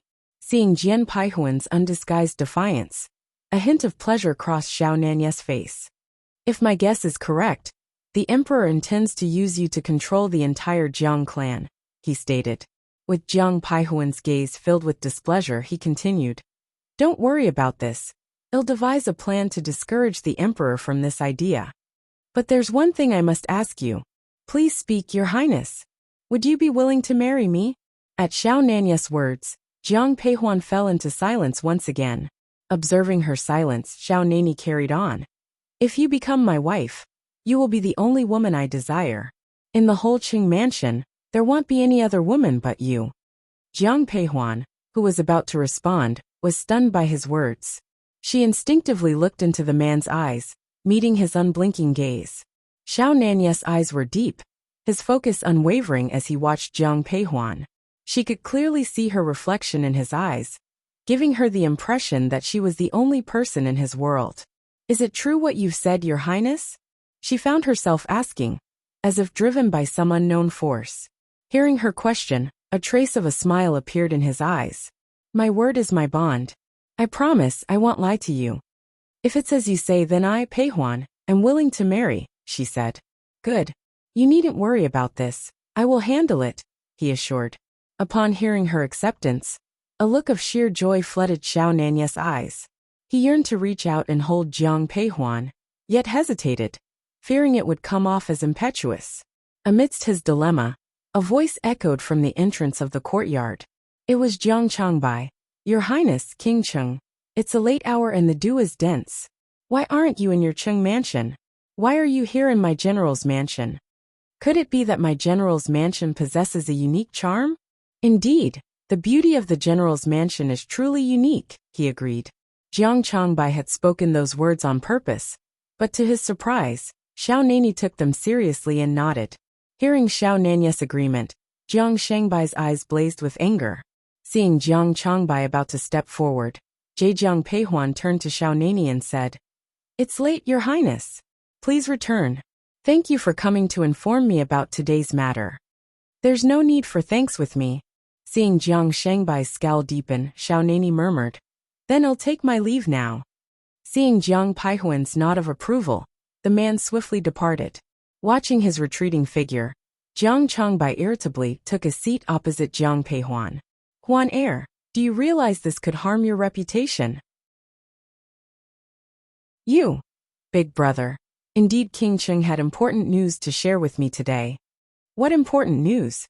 In Jiang Shangbai's mind, it seemed like an excuse from Xiao Nani. However, when he heard what Jiang Peihuan said next, he bolted upright. What did you just say? The emperor is planning to bring me into the palace. He's of such a ripe age and you're so young. How could he? Rage flared in Jiang Shangbai's eyes, but thinking of the emperor's power, he closed his mouth in silence. Upon hearing this, a trace of sarcasm flashed in Jiang Peihuan's eyes. Perhaps the emperor thinks of this as a gracious gift to the Jiang family. No, that can't happen. I won't let you enter the palace. I'm going to our parents right now. With those words, Jiang Changbai headed towards the exit, but Jiang Peihuan tugged at his sleeve. Big brother, it's late now. Our parents are resting. Even if we have to discuss this, it's better to wait till tomorrow. Looking at the darkened sky, Jiang Shangbai's eyes were filled with worry, but he nodded his agreement. Seeing his anxiety, Jiang Peihuan whispered, Don't worry, big brother. Maybe in a few days, the emperor will change his mind. You make it sound so simple. Despite his complaints, Jiang Changbai eventually left at Jiang Peihuan's request. The following morning arrived quickly. A flurry of knocks on the door roused Jiang Peihuan from her slumber. Soon after, Yu Er stepped unbidden into her room. Miss, we have a decree from the palace, she announced. A decree? From whom? Asked Jiang Peihuan. The first thing that popped into her mind was what Xiao Nani had shared with her the previous night. The thought sent a jolt of adrenaline rushing through her, rousing her completely. However, Yu Er shook her head. Not sure yet, it's the Empress' decree. She wants your mother to go to Kuanning Palace for a discussion. The Empress? Upon realizing it wasn't an order from the Emperor, Jiang Peihuan sighed in relief. But then, considering what was behind it all, her eyes flashed with urgency. Looking at Yu Er, she quickly commanded, Hurry, help me get ready and let's go to Mother's place. Yes. After a short while, Jiang Peihuan, along with Yu Er, made their way to Yinlin where Jiang Hong and Jiang Changbai were present. Upon seeing Jiang Peihuan, Shuiyan instantly took her hand. Huan heir, your elder brother has already informed us about the matter. Don't worry, even if it means I have to die, I won't let you marry into the palace. Mother, if it means saving you, then I'd rather marry into the palace. Let's not rush, Jiang Hong interjected. We still don't know the full story. He then addressed Shuiyan. If the Empress brings up Huan heir, find an excuse to deflect it. Don't worry, I know what to do. The palace's guests were still waiting in the parlor, so after a brief exchange, Shuiyan proceeded to the carriage that would transport her to the palace. Looking at Shuiyan's back as she left, Jiang Peihuan's eyes filled with worry. The palace was a world beyond her control. In the imperial palace, Madam, the carriage can only take you this far.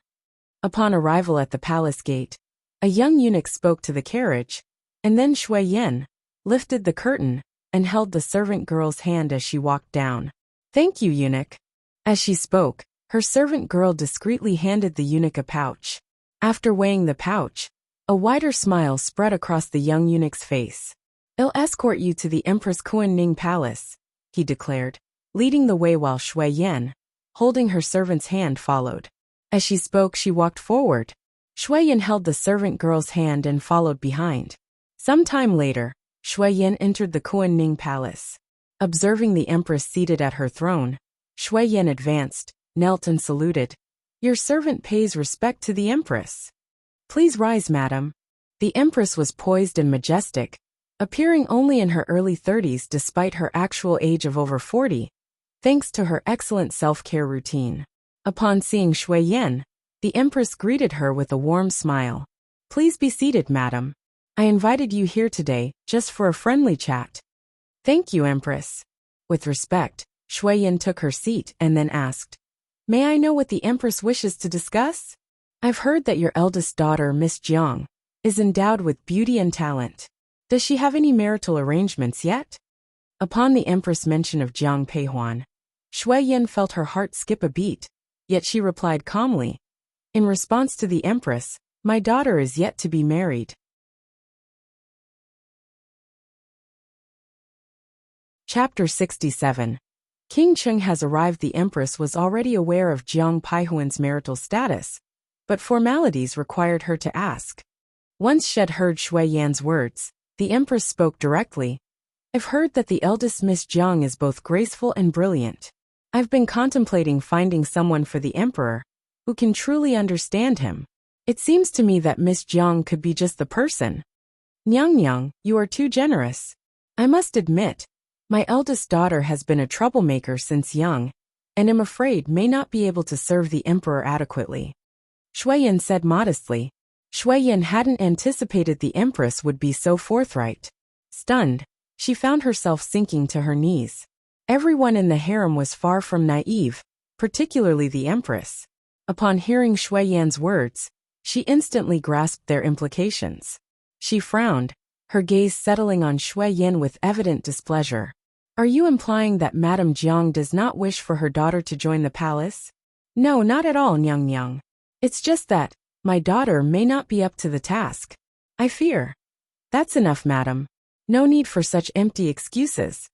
The Empress cut Shui Yan off before she could finish, her gaze intense on the woman's pale face. Remembering her own daughter, she softened a bit. "You may rise now."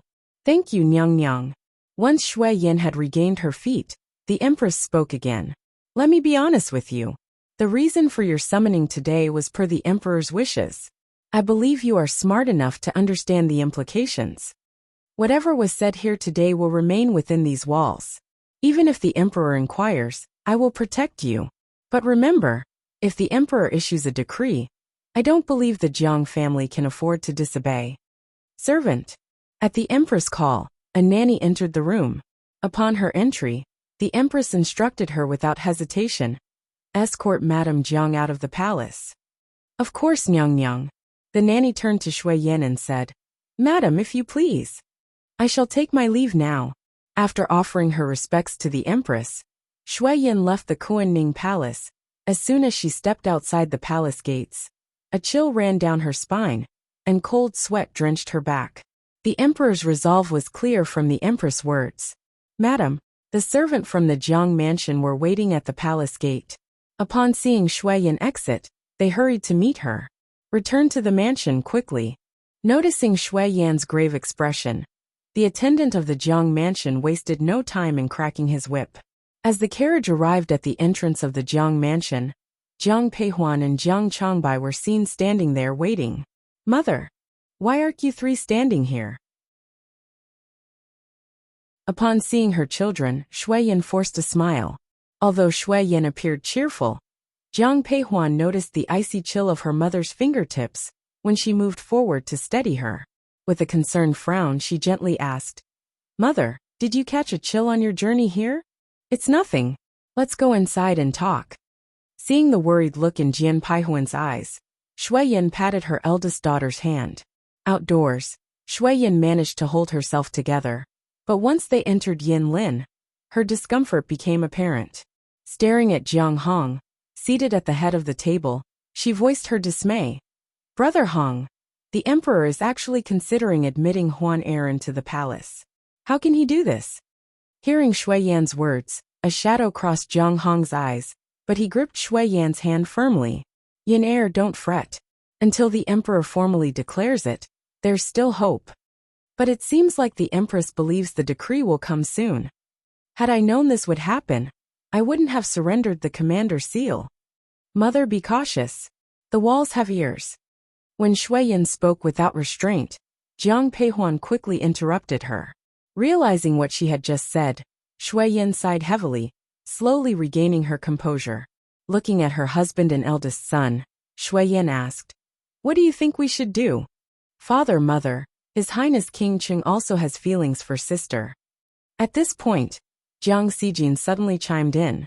Hearing this, Jiang Hong and Shui Yan involuntarily turned their gaze toward Jiang Peihuan, especially Shui Yan, whose eyes immediately took on a guarded expression. Huan Er, what is Xijin suggesting with these words? It's a long story. Jiang Peihuan hadn't anticipated her sister would suddenly voice such a sentiment. After giving her a pointed look, she recounted her experience of falling into the water and Xiao Nanyes' marriage proposal. Hearing Jiang Peihuan's words, a spark ignited in Shui Yan's eyes. She turned to Jiang Hong and asked directly, "Brother Hong, you've had some interaction with King Cheng. What's your impression of him?" Hearing Shui Yan's question, Jiang Hong pondered a moment before responding.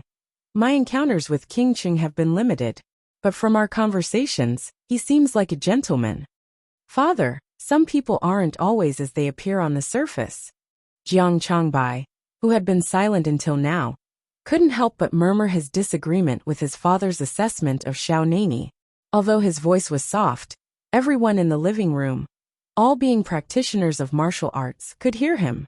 Turning his gaze to Jiang Changbai, Jiang Hong frowned.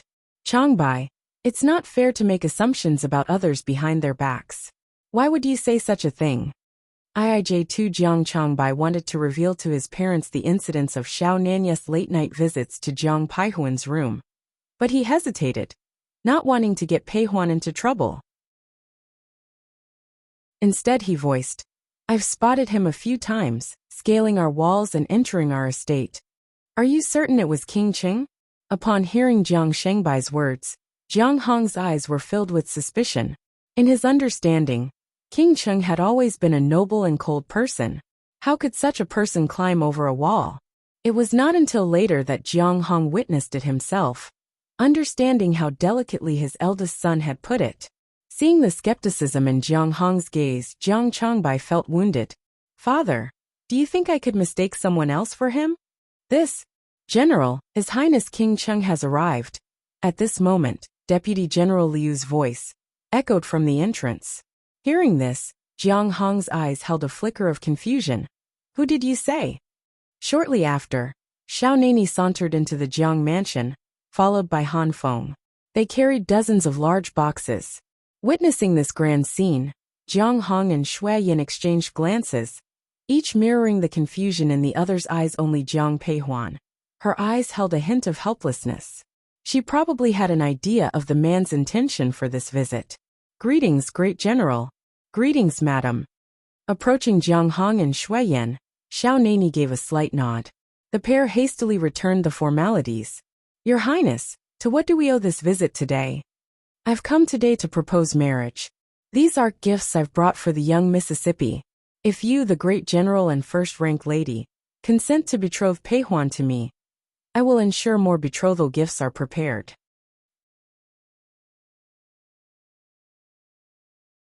Chapter 68. "I like Huan Er, Your Highness. This comes as quite a surprise," Jiang Hong started. "It's not sudden at all. When Great General and First Lady was up in the Northern Territories, I had already spoken to the old Madame Jiang about this. She just wanted to wait for your return to discuss the matter," Xiao Nani explained. "And now that both you and your wife are back, it's only fitting that I'm here to talk about this proposed marriage." While Xiao Nani spoke, his words were directed to Jiang Hong and his wife, but his eyes were irresistibly drawn towards Jiang Peihuan. Jiang Hong was no fool. He noticed the attention on his daughter. Somehow, it confirmed his eldest son's words. One shouldn't judge a person solely by their appearance. Clearing his throat, Jiang Hong shifted his attention to Jiang Peihuan. Huan heir, please take your sister downstairs. Yes, father, she replied. Upon hearing her father's words, Jiang Peihuan said nothing more. She bowed to both of them, and proceeded to guide her sister out. But as she passed by Xiao Nani, she caught his whisper, "I'll find you later."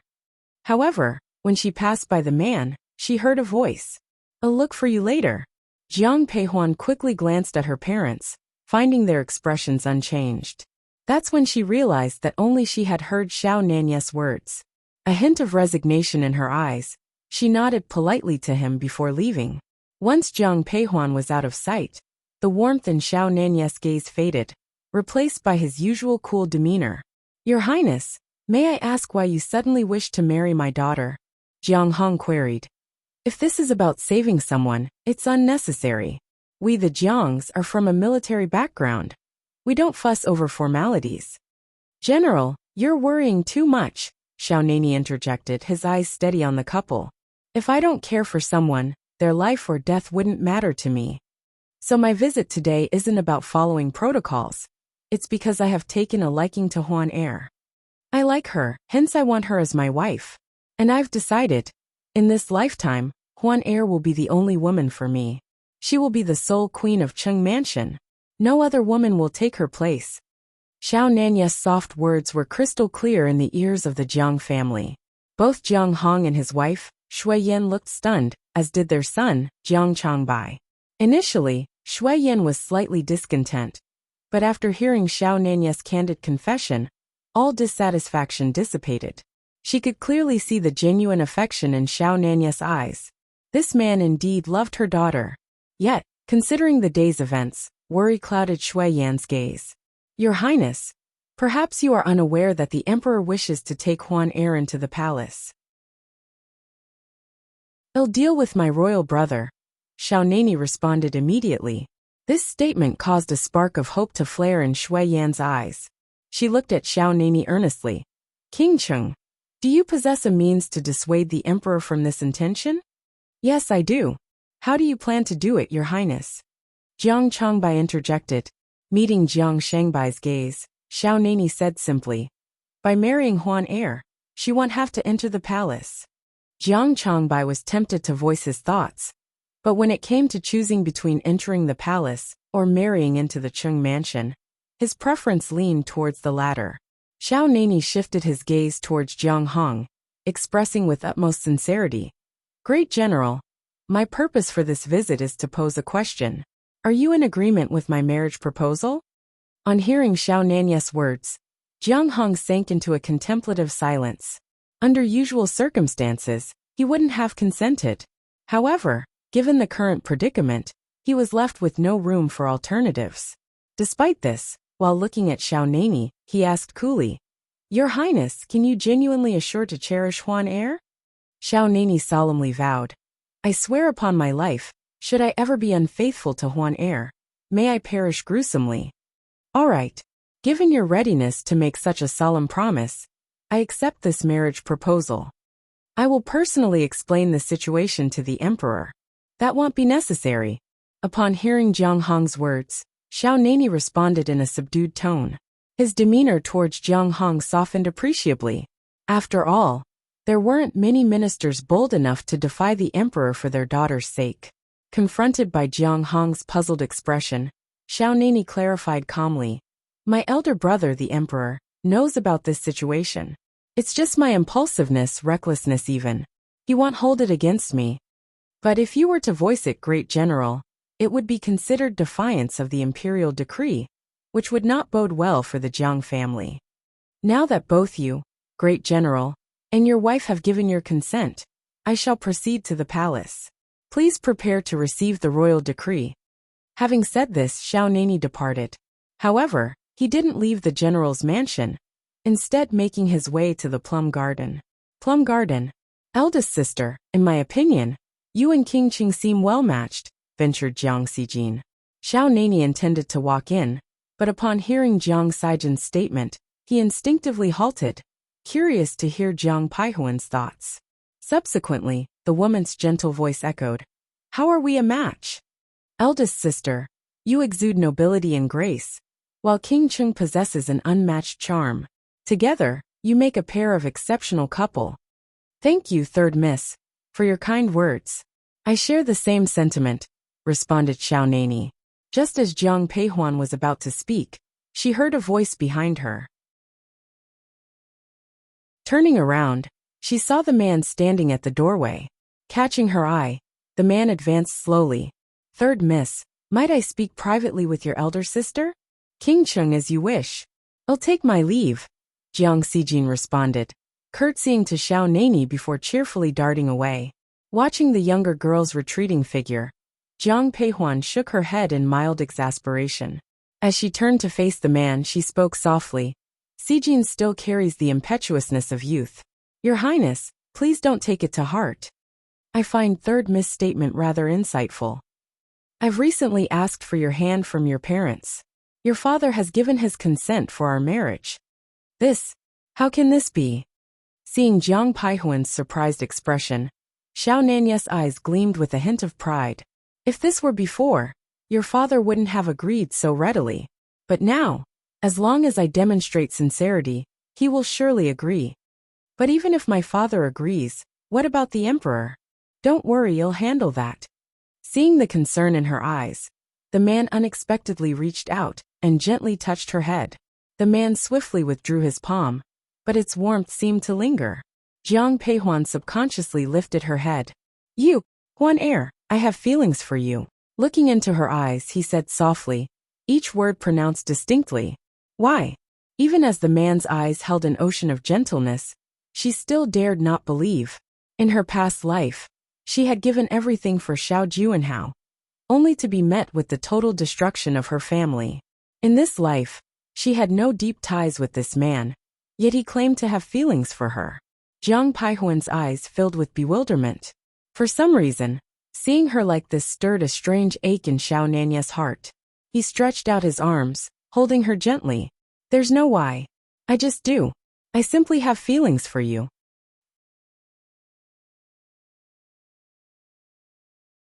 Chapter 69.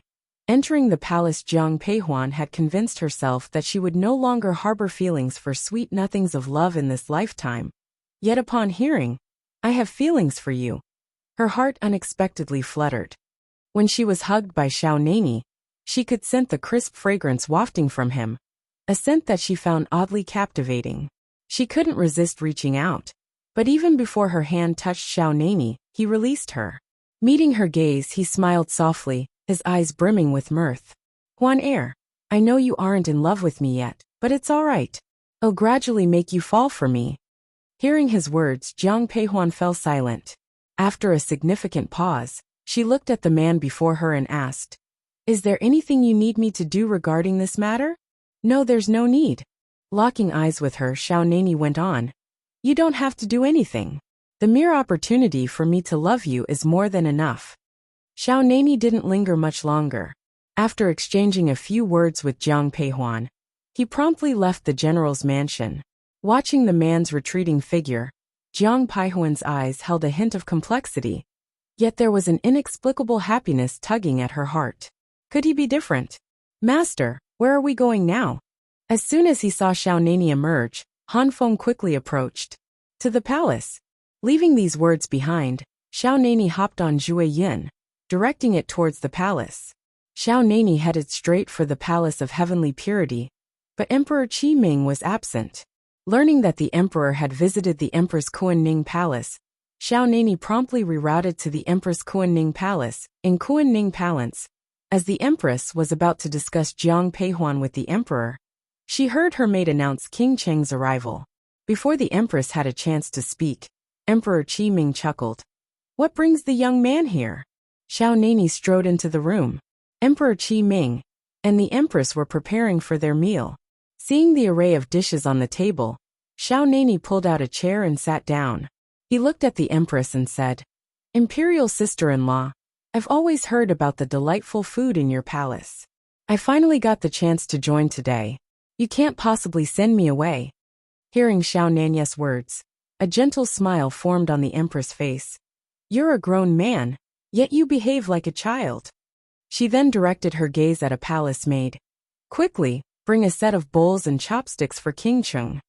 Shortly after, a clean pair of bowls and chopsticks was placed before Xiao Nani. Once Emperor Qi Ming picked up his chopsticks, Xiao Nani started eating. He ate carelessly as if he was in his own home. Even after Emperor Qi Ming and the Empress had finished eating, he continued to eat a few more bites. Having finished his meal, Xiao Nani grinned. The food here indeed tastes wonderful. If you enjoy it, feel free to visit every day. Anything you wish to eat, I'll have it prepared. That might not work. It's fine to freeload occasionally, but if I come daily, the emperor might chase me away. You're talking nonsense. When have I ever chased you out? You never have yet. Who knows about the future? You. Enough, leave now. You're giving me a headache. Imperial sister-in-law, see? The emperor is indeed starting to chase me away. The empress laughed upon hearing this, but chose to remain silent. While others might not understand, she knew better than anyone the level of affection and indulgence the emperor had for his younger brother. After the palace maids and servants cleared away the food, the empress summoned for tea. After a sip of tea, Xiao Nani turned to Emperor Qi Ming. Imperial brother, I heard Jiang Hong willingly surrendered his command seal? Correct. The emperor wasn't surprised that Xiao Nani knew this, as he was the one who spread the news. Hearing Emperor Qi Ming's words, Xiao Nani casually replied, It appears that Jiang Hong is indeed devoted to you. I truly appreciate his loyalty. By the way, I am considering bringing Jiang Hong's eldest daughter into the palace. What's your opinion on this? As he spoke, Emperor Qi Ming's gaze fell on Xiao Nani. Hearing the emperor's words, Xiao Nani's fingers subtly brushed his cup before responding. I'm not particularly keen on the idea. Why? Upon hearing Xiao Nani's response, Emperor Qi Ming quirked an eyebrow. If you genuinely want me to express my thoughts, I will, imperial brother. But remember, if I say something you disagree with, you can't blame me. When have you ever been so timid in my presence, you little bastard? Imperial brother, you are still young and in your prime. By bringing Jiang Hong's eldest daughter into the palace, and potentially having her bear a prince, don't you worry that the Jiang family could be swept into a battle for the throne? Upon hearing these words, Emperor Qi Ming's brow furrowed. After a moment of silence, he turned to Xiao Nani. And what if I don't allow her the chance to have a child? If Jiang Hong's eldest daughter doesn't bear a prince, it could potentially avoid the conflict, to an extent. But the moment Jiang Hong's eldest daughter entered the palace, the Jiang family became unavoidably entangled with the royal family. Regardless of whether there's a prince or not, they could still choose sides, couldn't they? Therefore, imperial brother, the best strategy might be to separate the Jiang family from the royal family. Your point isn't wrong, but this would result in the Jiang family escaping my control. Imperial brother, your intention to bring Jiang Hong's eldest daughter into the palace, was it primarily to keep a handle on Jiang Hong? Precisely. Seeing Emperor Qi Ming's affirmation, Xiao Nani proceeded. In that case, you could simply grant me the privilege to marry Jiang Hong's eldest daughter. To grant you a marriage? At Xiao Nani's suggestion, Emperor Qi Ming was stunned. If it weren't for the candid look in Xiao Nani's eyes, he would have suspected a scheme at play. Yet even so, Emperor Qi Ming regarded Xiao Nani with a hint of uncertainty. Why would you want to marry Jiang Hong's daughter? It's not that I desire to marry Jiang Hong's daughter, rather, I wish to assist you, imperial brother. In response to Emperor Qi Ming's puzzled expression, Xiao Nani narrated how he had saved Jiang Peihuan, then continued. Everyone under the heavens knows I am your blood brother, and in many ways, I am a representation of you. Thus, if I marry the eldest daughter of the Jiang family, the family would still remain within your grasp, imperial brother. Plus, this would also mean that the Jiang family would lose their chance to meddle with imperial power. Upon hearing Xiao Nani's words, Emperor Qi Ming fell deep in thought. Xiao Nani stayed silent, occasionally glancing at the emperor with subtle unease. After an indefinite period, Emperor Qi Ming turned to Xiao Nani. Tell me honestly, do you have any other motives besides wanting to assist me? Heh. Meeting Emperor Qi Ming's gaze, Xiaonani chuckled, his smile sycophantic. Then he spoke in a hushed tone. I've seen the eldest daughter of the Jiang family. She's rather fetching. You, Emperor Qi Ming pointed at Xiaonani and huffed with vexation. Enough already, you're not wrong in this. I will issue a decree to grant the eldest daughter of the Jiang family to you as your wife.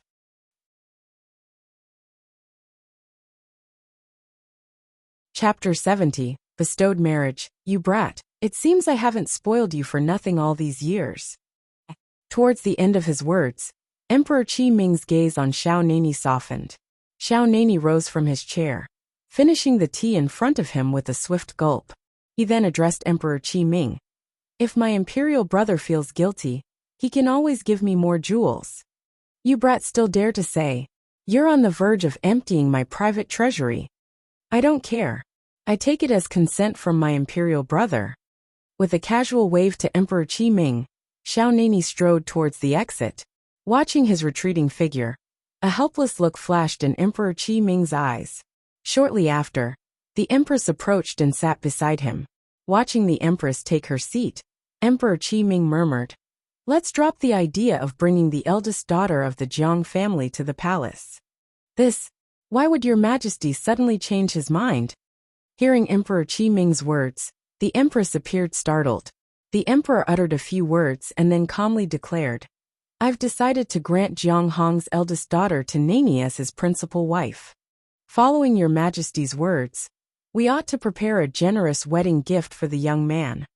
Emperor Qi Ming acted quickly. That very night, the Jiang residents received a decree from the palace. Wang Kuan personally delivered and announced the decree. Surveying the Jiang family members kneeling on the floor, he unfurled the decree. It's known that the general's eldest daughter is exceptionally wise, a model among young ladies. Hence today Jiang Peihuan, the eldest daughter of the Jiang family, is bestowed to King Cheng as his principal wife. The wedding is to be held in 3 months' time.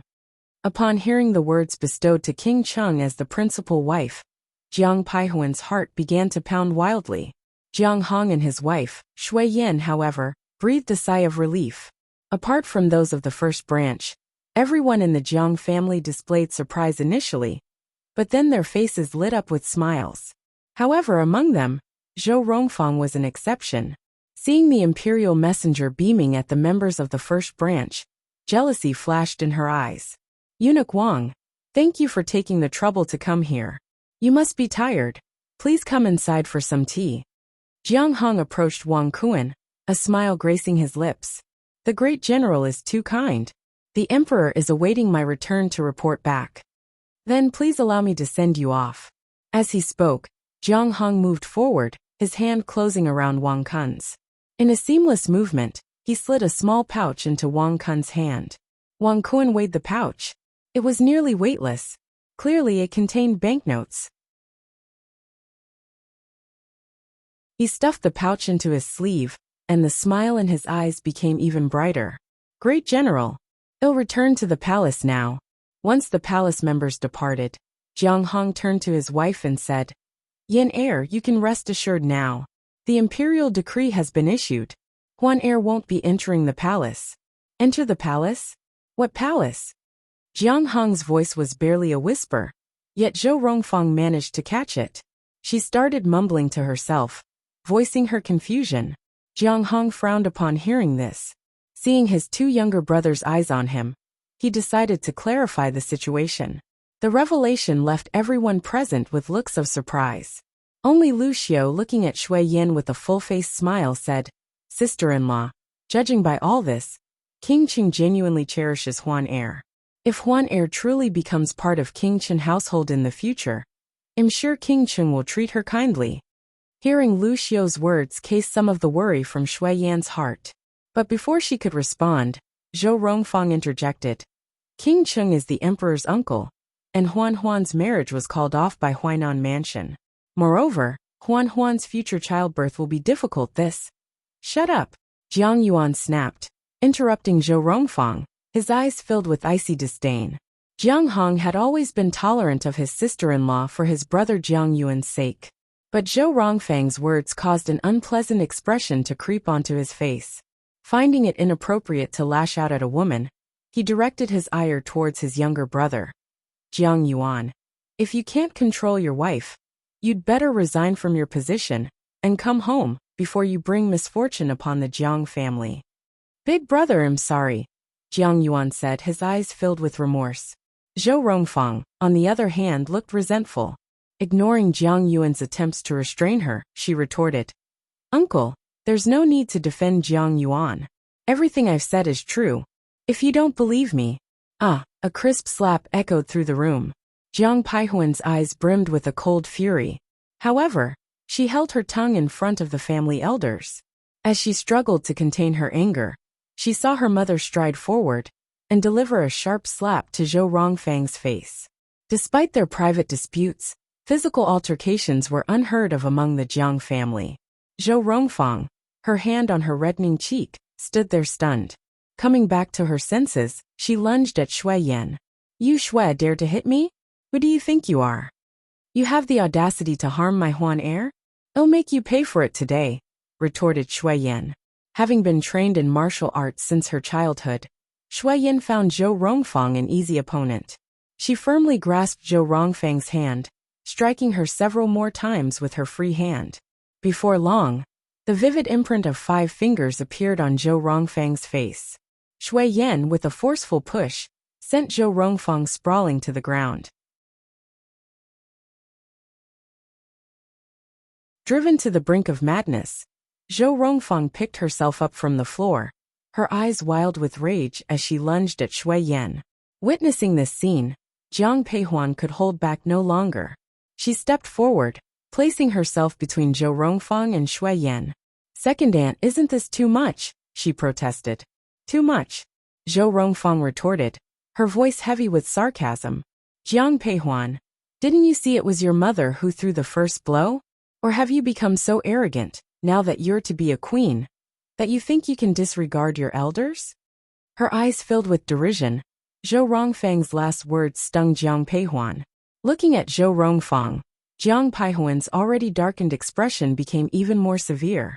She said coldly, Second aunt, I didn't intend to expose your plot against me to second uncle. But now there's no point in hiding it anymore. Meeting her gaze, Jian Paihuan's already ugly expression turned even uglier. She looked at Zhou Rongfang and said coldly, Second aunt, I didn't plan to tell second uncle that you framed me. Now it seems that there's no need to hide it for you. Plot? What plot? Jiang Yuan interjected, his face showing confusion and concern. When he heard Jiang Peihuan mention a plot, he spoke out. Turning to him, Jiang Peihuan laid out the whole story of the past rumors and added, So, it was second aunt's scheming that led the Huainan mansion to dissolve their engagement with me. Looking at Jiang Yuan, Jian Peihuan directly told him about the rumors, and then continued. So, the reason why the Huainan mansion came to break off the engagement was planned by second aunt. Zhou Rongfang, is what Peihuan said true? Jiang Yuan's voice was thick with disbelief and shock. Had always known Zhou Rongfang to be somewhat difficult, but had never imagined she could be so malicious, especially towards her own niece. Anger burned in Jiang Yuan's eyes. Facing his gaze, Zhou Rongfang showed a flicker of panic. However, considering Jiang Yuan's usual concessions towards her, she hardened her stance and retorted defiantly. So what if it's true? If it weren't for me, could she have married King Qing today? You're tuning in to the Li Mei's Wuxia Whispers YouTube channel. We're so grateful for your support. And don't forget to subscribe to join us on this incredible journey through captivating stories. Your generosity through donations truly makes a world of difference, as it's the primary source of revenue that allows me to expand and enhance this channel for you. Thank you from the bottom of my heart for being a part of this adventure.